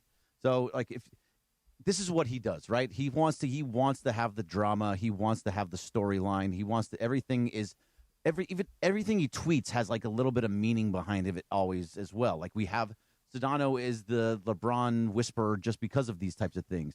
If he does all this, he has purpose in everything. And to finish his his career back in Cleveland, that just makes the most sense and finishes off the storyline. We'll see. Pat Beverly says today's the decision, huh? I don't know why anybody listens to him. Who does listen to him? I don't even follow him. Lindsay? No, I just saw a bunch of people quote tweeting it like, "Oh, he might know something." Oh, but I don't think he knows anything. He knows nothing. Bergie, you're convinced. Move it. I'm he convinced. knows nothing. He's just putting it out there. And if by some chance he announces today, he can be like, "Look, I told you. Yeah, that's a good I point. told you." That's a good point. He could say whatever he wants. And if he First of doesn't all, do it, watch your tone. Yeah, watch your tone. Towards Watch your Pat tone. All right, before we get into some football talk, I just want to let you guys know that if you're injured in an accident, call Jacob, 800-345-6789. That's 800-345-6789. Or calljacob.com, the official attorney of the Sedano Kap Morning Show. All right, so let's get into that football. Can we get some football music, Casino? Football! Everyone's like, why do they do that every single time? Why do we do football? It's fun. Why do we go? To show you that we're going to football now. To train your brain. You hear that right there? that means football talk on Sedano and Kap. And then Kap saying, Football! So, Bergie, we were talking in the last hour about the backup quarterback situation with the Rams. Since then, I've taken a look here at how the backup quarterbacks around the league are ranked. Oh, did you find a ranking? Backup quarterback I did. ranking. A backup quarterback Love ranking. it. Oh, yeah. Was it AI through Sports Illustrated or was it Real person. right? It is a. I did Google. Give me the list of the best. How the rankings of backup quarterbacks, and the reason this is even a topic as we continue on is because listen, as we're getting ready for these training camps, I've got a bunch of storylines that I'm kind of curious about going into the NFL season. One of them happens to be what happens in the Raiders quarterback room. I think Kirk Cousins is still a legitimate starting quarterback in the NFL, but is he a legitimate starting quarterback with the Raiders? If the Raiders aren't going anywhere this year, there is an argument to be made that you start your rookie quarterback, your number one overall pick, and you let him take his lumps, you let him learn on the job so that in year 2 and in year 3, you're advancing the ball. Year 1, you learn the game. You learn the speed. You learn the film study. You learn your teammates, your coaching staff, your crowd, your new hometown, etc. But once you get through year 1, then you get into year 2 and year 3, and now you're getting set for playoff type action. I'll always go back to a very recent example of what happened in New England. Year 1, Jacoby Brissett is the starter. New England finally realizes season's over. We're not going anywhere. Drake May comes in and plays. Drake May looks pretty good. Year 2, Drake May's the starter, and they make it to the Super Bowl. That is a highly unusual situation.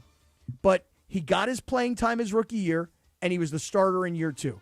Bergie, when we talk about the Raiders and Fernando Mendoza, do you start him game 1 and let him learn on the job, or do you start Kirk Cousins, let him take the beating until it's finally time to say, this season's not going anyplace, now we bring in our number 1 pick? Until you know what you have on the offensive line, which you have a pretty decent offensive line now that Tyler Linderbaum's in there, and you got Colton Miller back, and then JPJ's there. I think there's a Jackson Powers Johnson.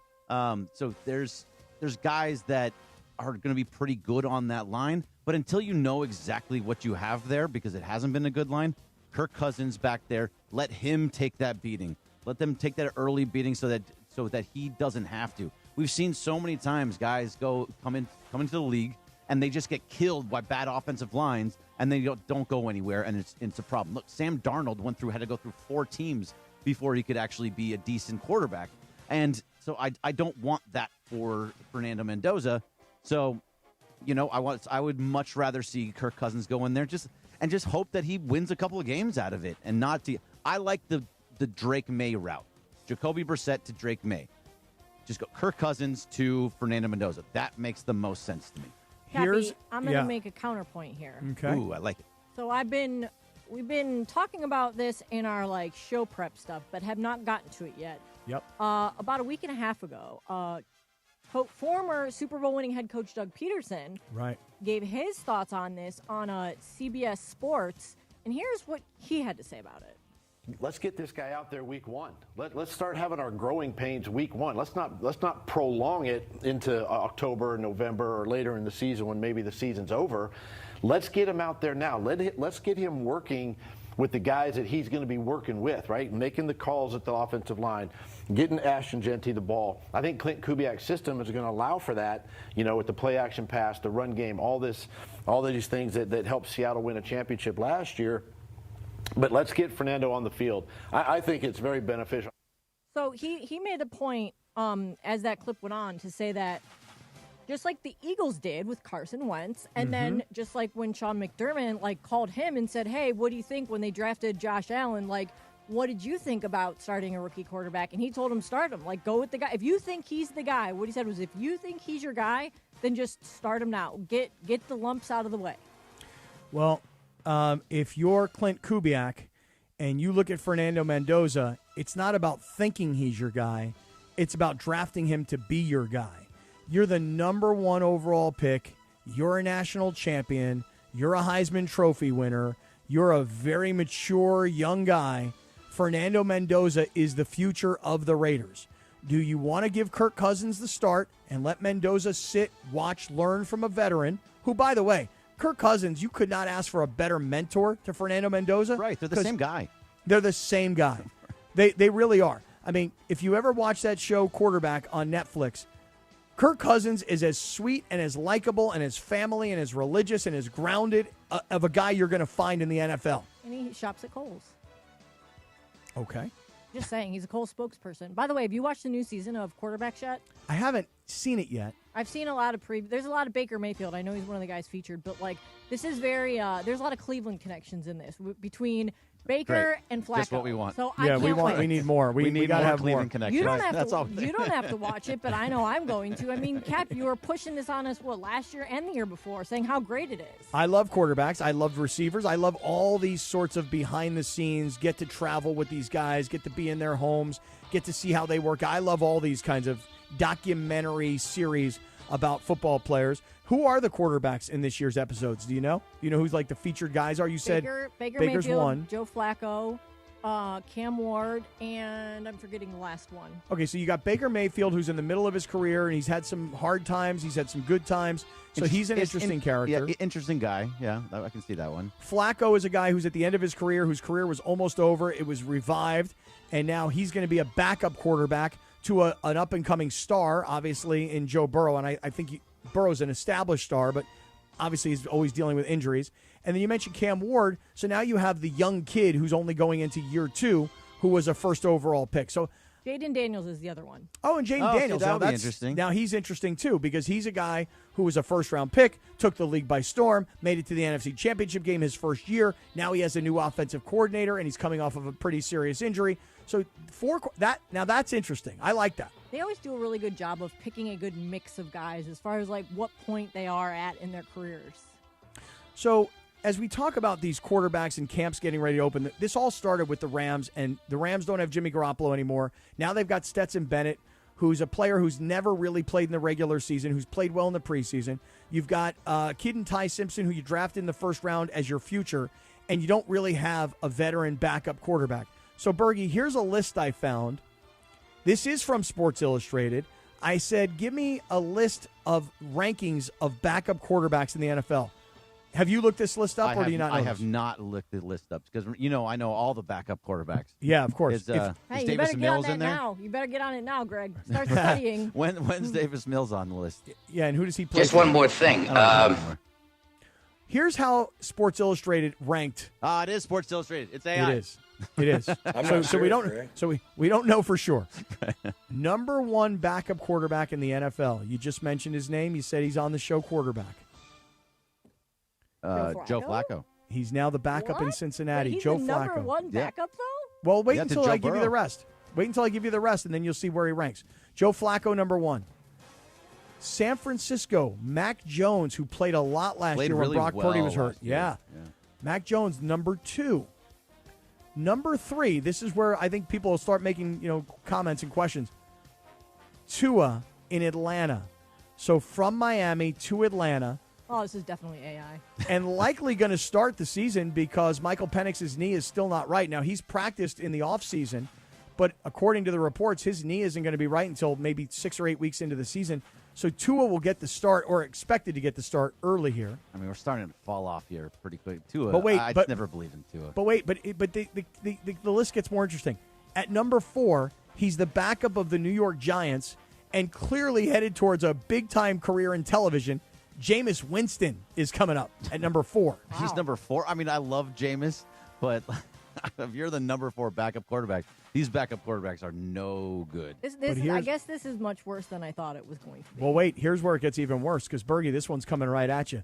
At number 5, the backup quarterback for the Raiders is?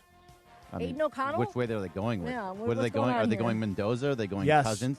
they They're went going- Mendoza. Okay, well, he's a rookie. I mean, you get it. But they've got him listed at number 5. That's a I mean, weird you got to list. go I don't higher like this than list. Jameis Winston, who's not going to be in football very much longer. He throws 30 interceptions in a year and 30 touchdowns, though. Then the list just gets weird. Spencer Rattler in New Orleans, Tyson Bagent in Chicago. Who's the starter in New Orleans now? The kid from how do you say his last name? From Shook. Tyler Yeah, Shook. That's the right. kid from Louisville. Yeah. And I just happened to see a video of him. He was in San Diego working out with Drew Brees and Drew Brees' entire training staff. So Brees has like all the Saints come out here and he's mentoring the quarterback and showing him what I did when I was the quarterback of the Saints. Knick-knack, this, that, patty whack, give a dog a bone. Right. I had to find a Jameis. I do love Jameis. Like, Yeah. I'll give you that. He I was love good Jameis. with the World Cup stuff. He too. was. He was I mean, very good. it's like, for a guy who's not like an A-list celebrity in sports, he has become an A-list personality in sports. He has Jameis all Winston. these great side quests. He's amazing. He's funny. Justin Fields is the number 8 backup quarterback in Kansas City. Ugh. Jarrett Stidham, number 9 in Denver. Stiddy. And Anthony Richardson in Indianapolis. I'm like, wait. all the way down there? Oh, my God. Oh, and by the way, Wow. Bergie, Yeah. you'll love this. Davis Mills at 11. Oh, Davis Mills. Get it, baby. There you go. Hey, this one's interesting. At number 12, they've got Shador Sanders listed as the backup quarterback. How do you feel about that one, Linz? Sounds about right. I think Deshaun's going to start the season, and then Shador is going to be his backup, and Dylan Gabriel, poof, be gone. Poof, be gone. I'm done with Number that guy. 13, J.J. McCarthy in Minnesota. You talk about a team just giving up on a kid, right? What a call. Race over there. Jeez. You let feel like you let Sam Darnold go because JJ's the guy, and then now he's the 13th ranked backup quarterback. This is a bad list. I feel like the order is all messed up. I mean, you've got Gardner Minshew, Terrible. at 13. You got Trey Lance with the Terrible. Chargers, another first-round pick, terrible. Tyrod Taylor now with the Packers. I mean, he's probably one of the better ones of all of those Right. guys. At least he can go into a game and you feel somewhat like he's gonna make the right decisions. Drew Lock in Seattle, Marcus Mariota. I mean, these first-round quarterbacks who were Heisman winners or top overall picks who are now like these 18th backup quarterbacks. Andy Dalton in Philly. Oh, my God, he's still playing. I know, right? You hear these names. Teddy Bridgewater in Detroit. Okay, now we can stop. How is he okay? We can stop now. I mean, this is now we're. Oh, by the way, Ty Simpson, number 23 with the Rams. Oh, God, Ty Simpson. Okay, so- this whole thing still bothers me. So hearing all of this, I think, at least in my opinion, I think that you could probably say that based on this list, Derek Carr would not be a terrible option if Matthew Stafford had to miss a couple of games to sign him as a backup. No. I'm getting way down here, man. Wait, Tommy DeVito in New England. Oh, Tommy where's- DeVito, remember him? Yeah, he was the Italian guy. Right. Right. The only reason we remember him was because of his agent. Also, where is Stetson Bennett been in there at all? Stetson Bennett not on this list. So Ty Simpson is on it at 23. He's considered the number 2 quarterback, at least by this list anyway. And how are you going to feel, Cappy, when Stetson Bennett beats out Ty Simpson as a backup quarterback and your 13th overall pick is a practice squad quarterback? I have absolutely zero issue with that at all. And if I were going to go into training camp and I were going to handicap how it starts, obviously Stafford, there's no question there.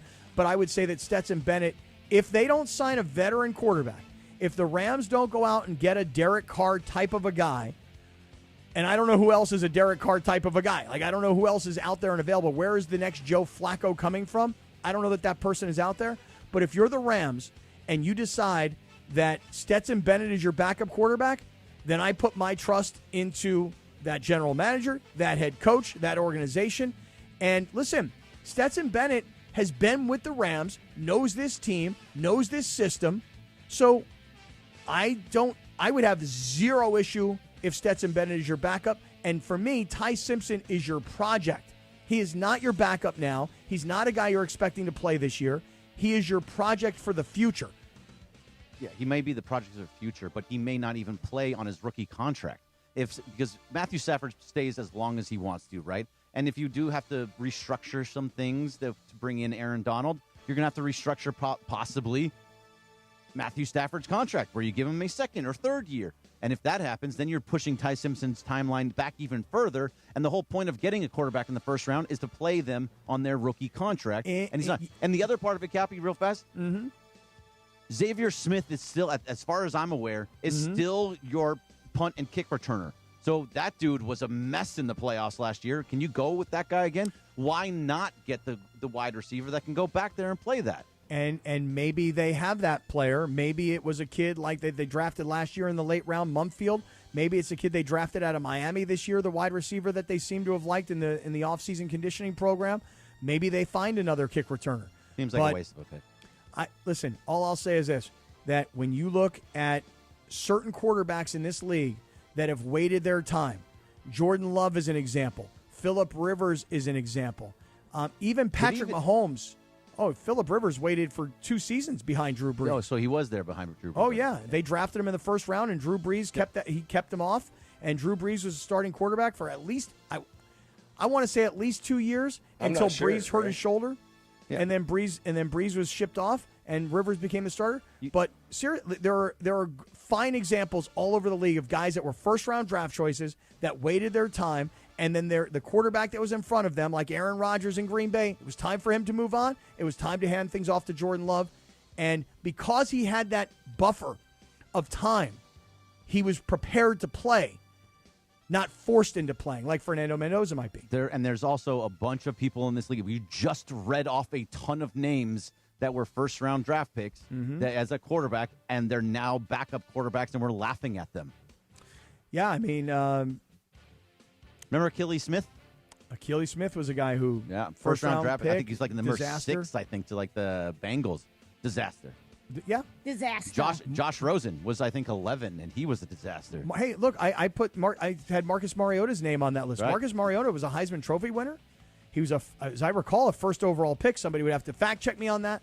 But Marcus Mariota, he was a starting quarterback in this league and was supposed to be an up-and-coming guy. That was Johnny Manziel. So Johnny Manziel, there's another one. There's tons of guys. So, yes, there are guys that sit behind quarterbacks, established quarterbacks, and then turn into something. But I would guess that there are more guys that turned into nothing or backups in the first round than guys that actually made it after sitting. This would be this would be a really interesting study. You ready? Mm-hmm. What happens to first-round quarterbacks who start right away versus what happens to first-round quarterbacks that wait a year or 2 or longer because they have an established veteran in front of them? I would think that would be a really interesting study because, again, I'm giving you examples. Jordan Love, would we call him successful? No. He won a playoff game. But come on, Lindsay. I mean, TBD. you went from Aaron Rodgers Yeah, to you're Jordan right. Love, and you've got a quarterback who's ready to play. Well, I'll look it up for you, Captain. You know who didn't? You know who hasn't won a playoff game? Justin Herbert. Right, Justin Herbert has That's not. right. But Phillip Rivers. But he's still like, what did they have him ranked? The number Like 2 7. or 3? Right. Oh, but that's right. Phillip Rivers waited behind Drew Brees, and by the time Phillip Rivers was the starting quarterback, the team was ready to win, and Rivers was able to slide right in. And listen, Alex Smith was the starting quarterback in Kansas City before Patrick Mahomes. So, if you're Sean McVay and you say, hey, look, Ty Simpson may not play for 3 years, but over the course of 3 years, I'm going to have him ready so when the time comes, he's all good to go. That's what the Rams' strategy was in drafting Ty You're also Simpson. doing the Mendoza. That's what we're talking about with Mendoza at the same time, though. So Doug Peterson saying just play him, but Right, we're sitting here saying let Kirk Cousins do it. Well, but there's a difference, isn't there? Kirk Cousins is not an established Raiders quarterback. No, I understand. It's not comparing it to Ty Simpson as much. It's more so that your argument about letting guys sit behind guys. I agree. Listen, there's a case to be made that Fernando Mendoza should sit behind Kirk Cousins. But if Fernando Mendoza was drafted by the Rams, I'd say he's not going to play. But because it's Kirk Cousins and Cousins' first year with the Raiders and a new head coach, yeah, to me, number 1 overall pick on a bad team, play him right away. Even with, you mentioned that the brand new head coach, Clint Kubiak. Don't you want a guy? You don't want to go out there with a rookie quarterback in your first year. Don't you want to go with a guy that actually knows how to play the position in the NFL? Of course, Well, that's and why. plus the reason why they're number 1 or first round early picks is because they're on a bad team. So of course the guys that are sitting and waiting and learning from somebody else. Good point. They're going to be more successful because they're starting off on a team that doesn't need them. All I know is this. Today is Monday, July 20th, and you know what we're doing? We're talking football. Should we do a Lindsay segment? Yes. Yeah, let's do a Lindsay segment because the Lindsay segment is brought to you by Hernandez Wholesale Flooring. Summer's here. Before your next barbecue or family gathering, upgrade those old floors with Hernandez Wholesale Flooring. Visit HernandezWholesaleFlooring.net or the showroom next to the Commerce Casino. Hernandez Wholesale Flooring. No games, no gimmicks, no sale beats wholesale. And the Lindsay segment is coming up next. Ireland. Yeah, I mean, if you think you know Mamuka Lashibi, damn, I had it. Okay. The OGs of LA Sports Radio. Mamuka Lashibi. No, here we go. No, I'm gonna do it for you again. This is for everybody at home. Lashibi. I want you to think of his pronunciation in 3 parts. And first of all, if you don't feel like trying, just call him Mamu. Mamu is easy. Okay, I just but here it is. test myself. Mamu Kelosh Vili. Mamu Kelosh Vili. Perfect. Yeah. Mamu Kelosh Vili. Try it, Brian. Mamu Keloshvili. Perfect. Try it. Mamu Keloshvili. If you think of it in those 3 parts, and then you just speed it up. Mamu Keloshvili. I look forward to the time when we've got a little clip that plays into the show where it says, "Hi, I'm Sandro Mamu Keloshvili. Yeah. You're listening to Mason in Ireland. Let's get that." Watch this. We're going to ask him for it. He's going to go, "Hi, it's Mamu." Mamu. Mamu it is. Mason in Ireland, weekdays at noon on 710 ESPN. The all-new ESPN LA app. And live on YouTube. The Hard Rock Hotline on ESPN LA. Brought to you, of course, by Hard Rock Casino Tajon. Experience gaming, dining, and live entertainment at the easiest drive from downtown LA. Must be 21 or older. Gambling problem? Call 1-800-GAMBLER. The Sedano and Kap Morning Show, weekdays at 7 a.m. on ESPN LA. It's finally arrived. The summer of Schwanz on the Sedano and Kap Morning Show. And now, let's conjugate the word schwanz.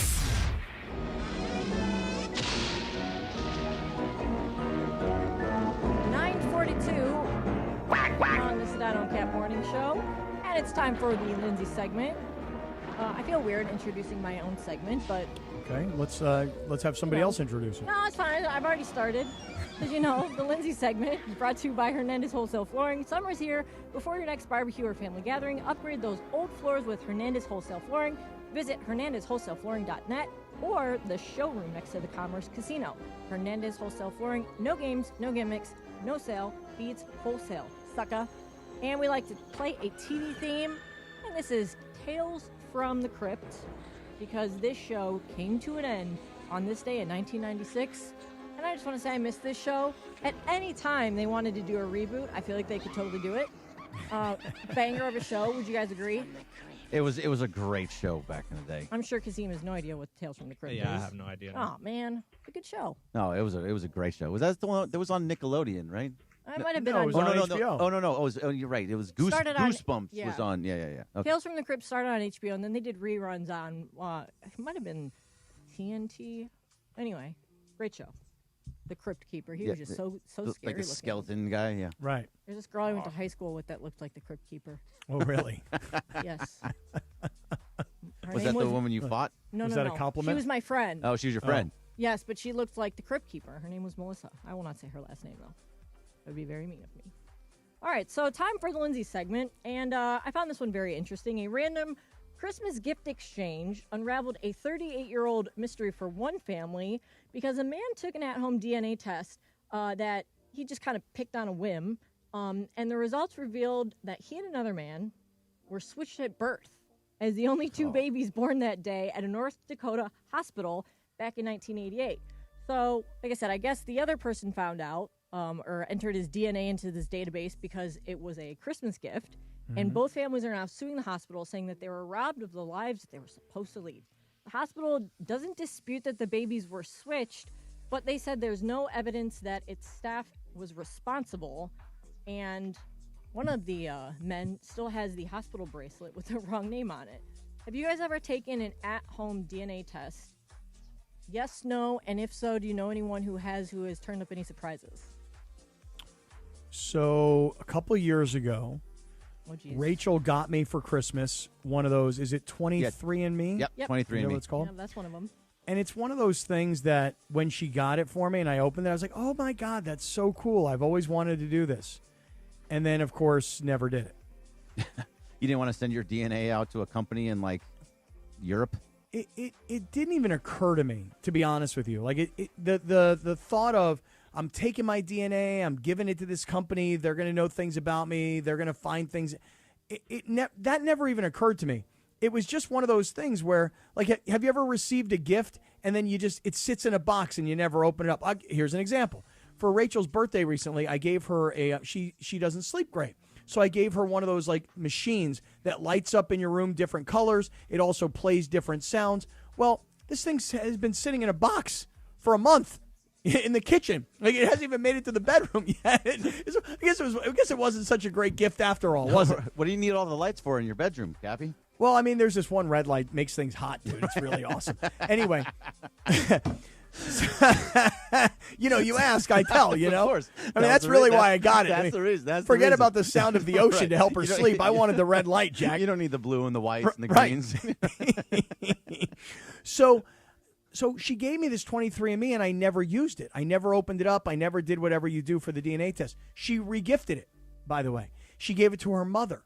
Her mother wound up doing the 23andMe, and her mother came back to me and she goes, hey, I have some interesting news for you. I said, yeah, what's that? She goes, turns out I'm 1% Jewish. I went, okay. Now we're like, we're kumbaya here. What can I tell you? Cooking with gas now. Right. So it wasn't about like not giving anybody my DNA or finding anything out. It just was about being lazy.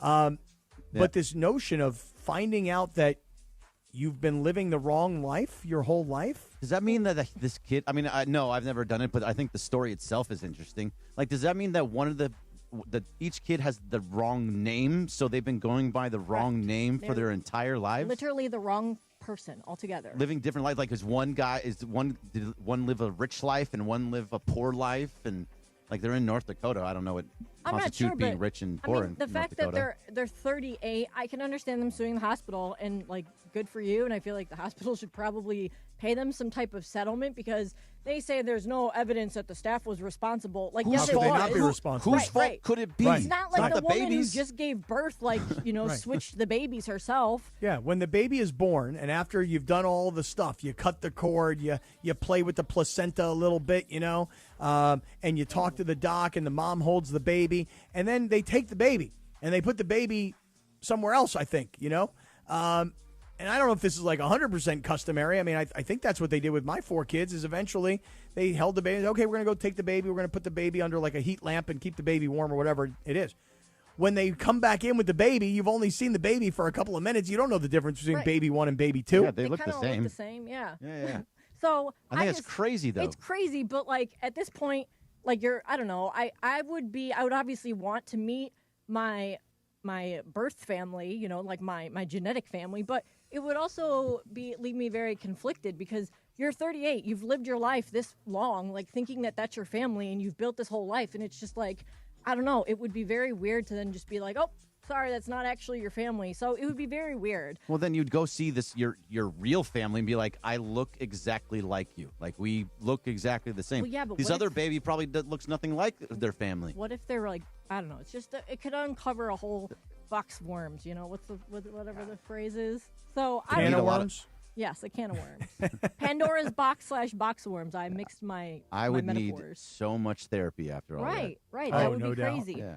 And could you imagine that? And what if you really hated your parents? Right. You know, and you find You out don't you're understand like, me. I hated these people my whole life. I hated these They people. never really understood me. I just wasn't like them. Now I find out that the reason I hated them so much is because we had no genetic commonality. So we're taking it from like the kid's point of view, but what about the parents' point of view? Like totally, yeah. Like you're looking at it like I was meant to have someone that was supposed to grow up and look like me and act like me, and we have this connection.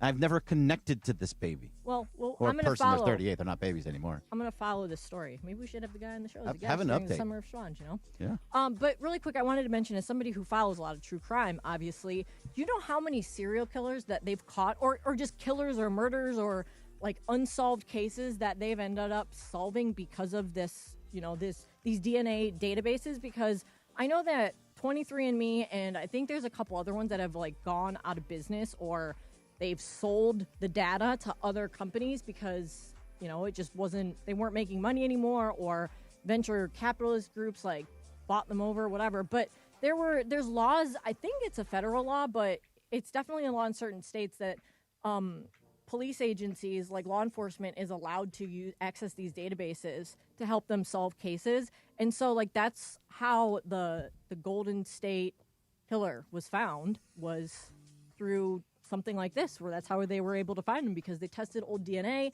and somebody, I guess his daughter, I don't know, cousin or something like that, a distant relative had submitted their DNA to one of these databases, and they were able to connect them through that. So I don't know about this. I haven't done it. Berg, have you done 23andMe? No, I never will. I don't. Not that I'm worried that they're going to get my DNA or anything. I don't know. I'm going to do it for my dog, because I want to know what breed my dog is. Like, because they can do like a full breakdown of like what breeds they are. And I thought it would be interesting. And plus, you know, family, I don't care about that for my dog, you know. It's not like they have ancestry for your dogs. Oh, wait, is Ancestry and 23andMe, are they competitive products? I think so. But again, I think they might both. At least one of them's out of business now. All right, so Cappy, do we want to do one more really quick, or do you want to go to your dealer's choice? No, let's do one more. Okay, so I don't know if you guys saw this over the weekend on Twitter, but there was a nervous fan who got a huge surprise from his favorite NFL player. This guy, he tweeted that Texans legend J.J. Watt was sitting right next to him at breakfast in New York City, but he was too shy to ask him for a picture, and then he instantly regretted it.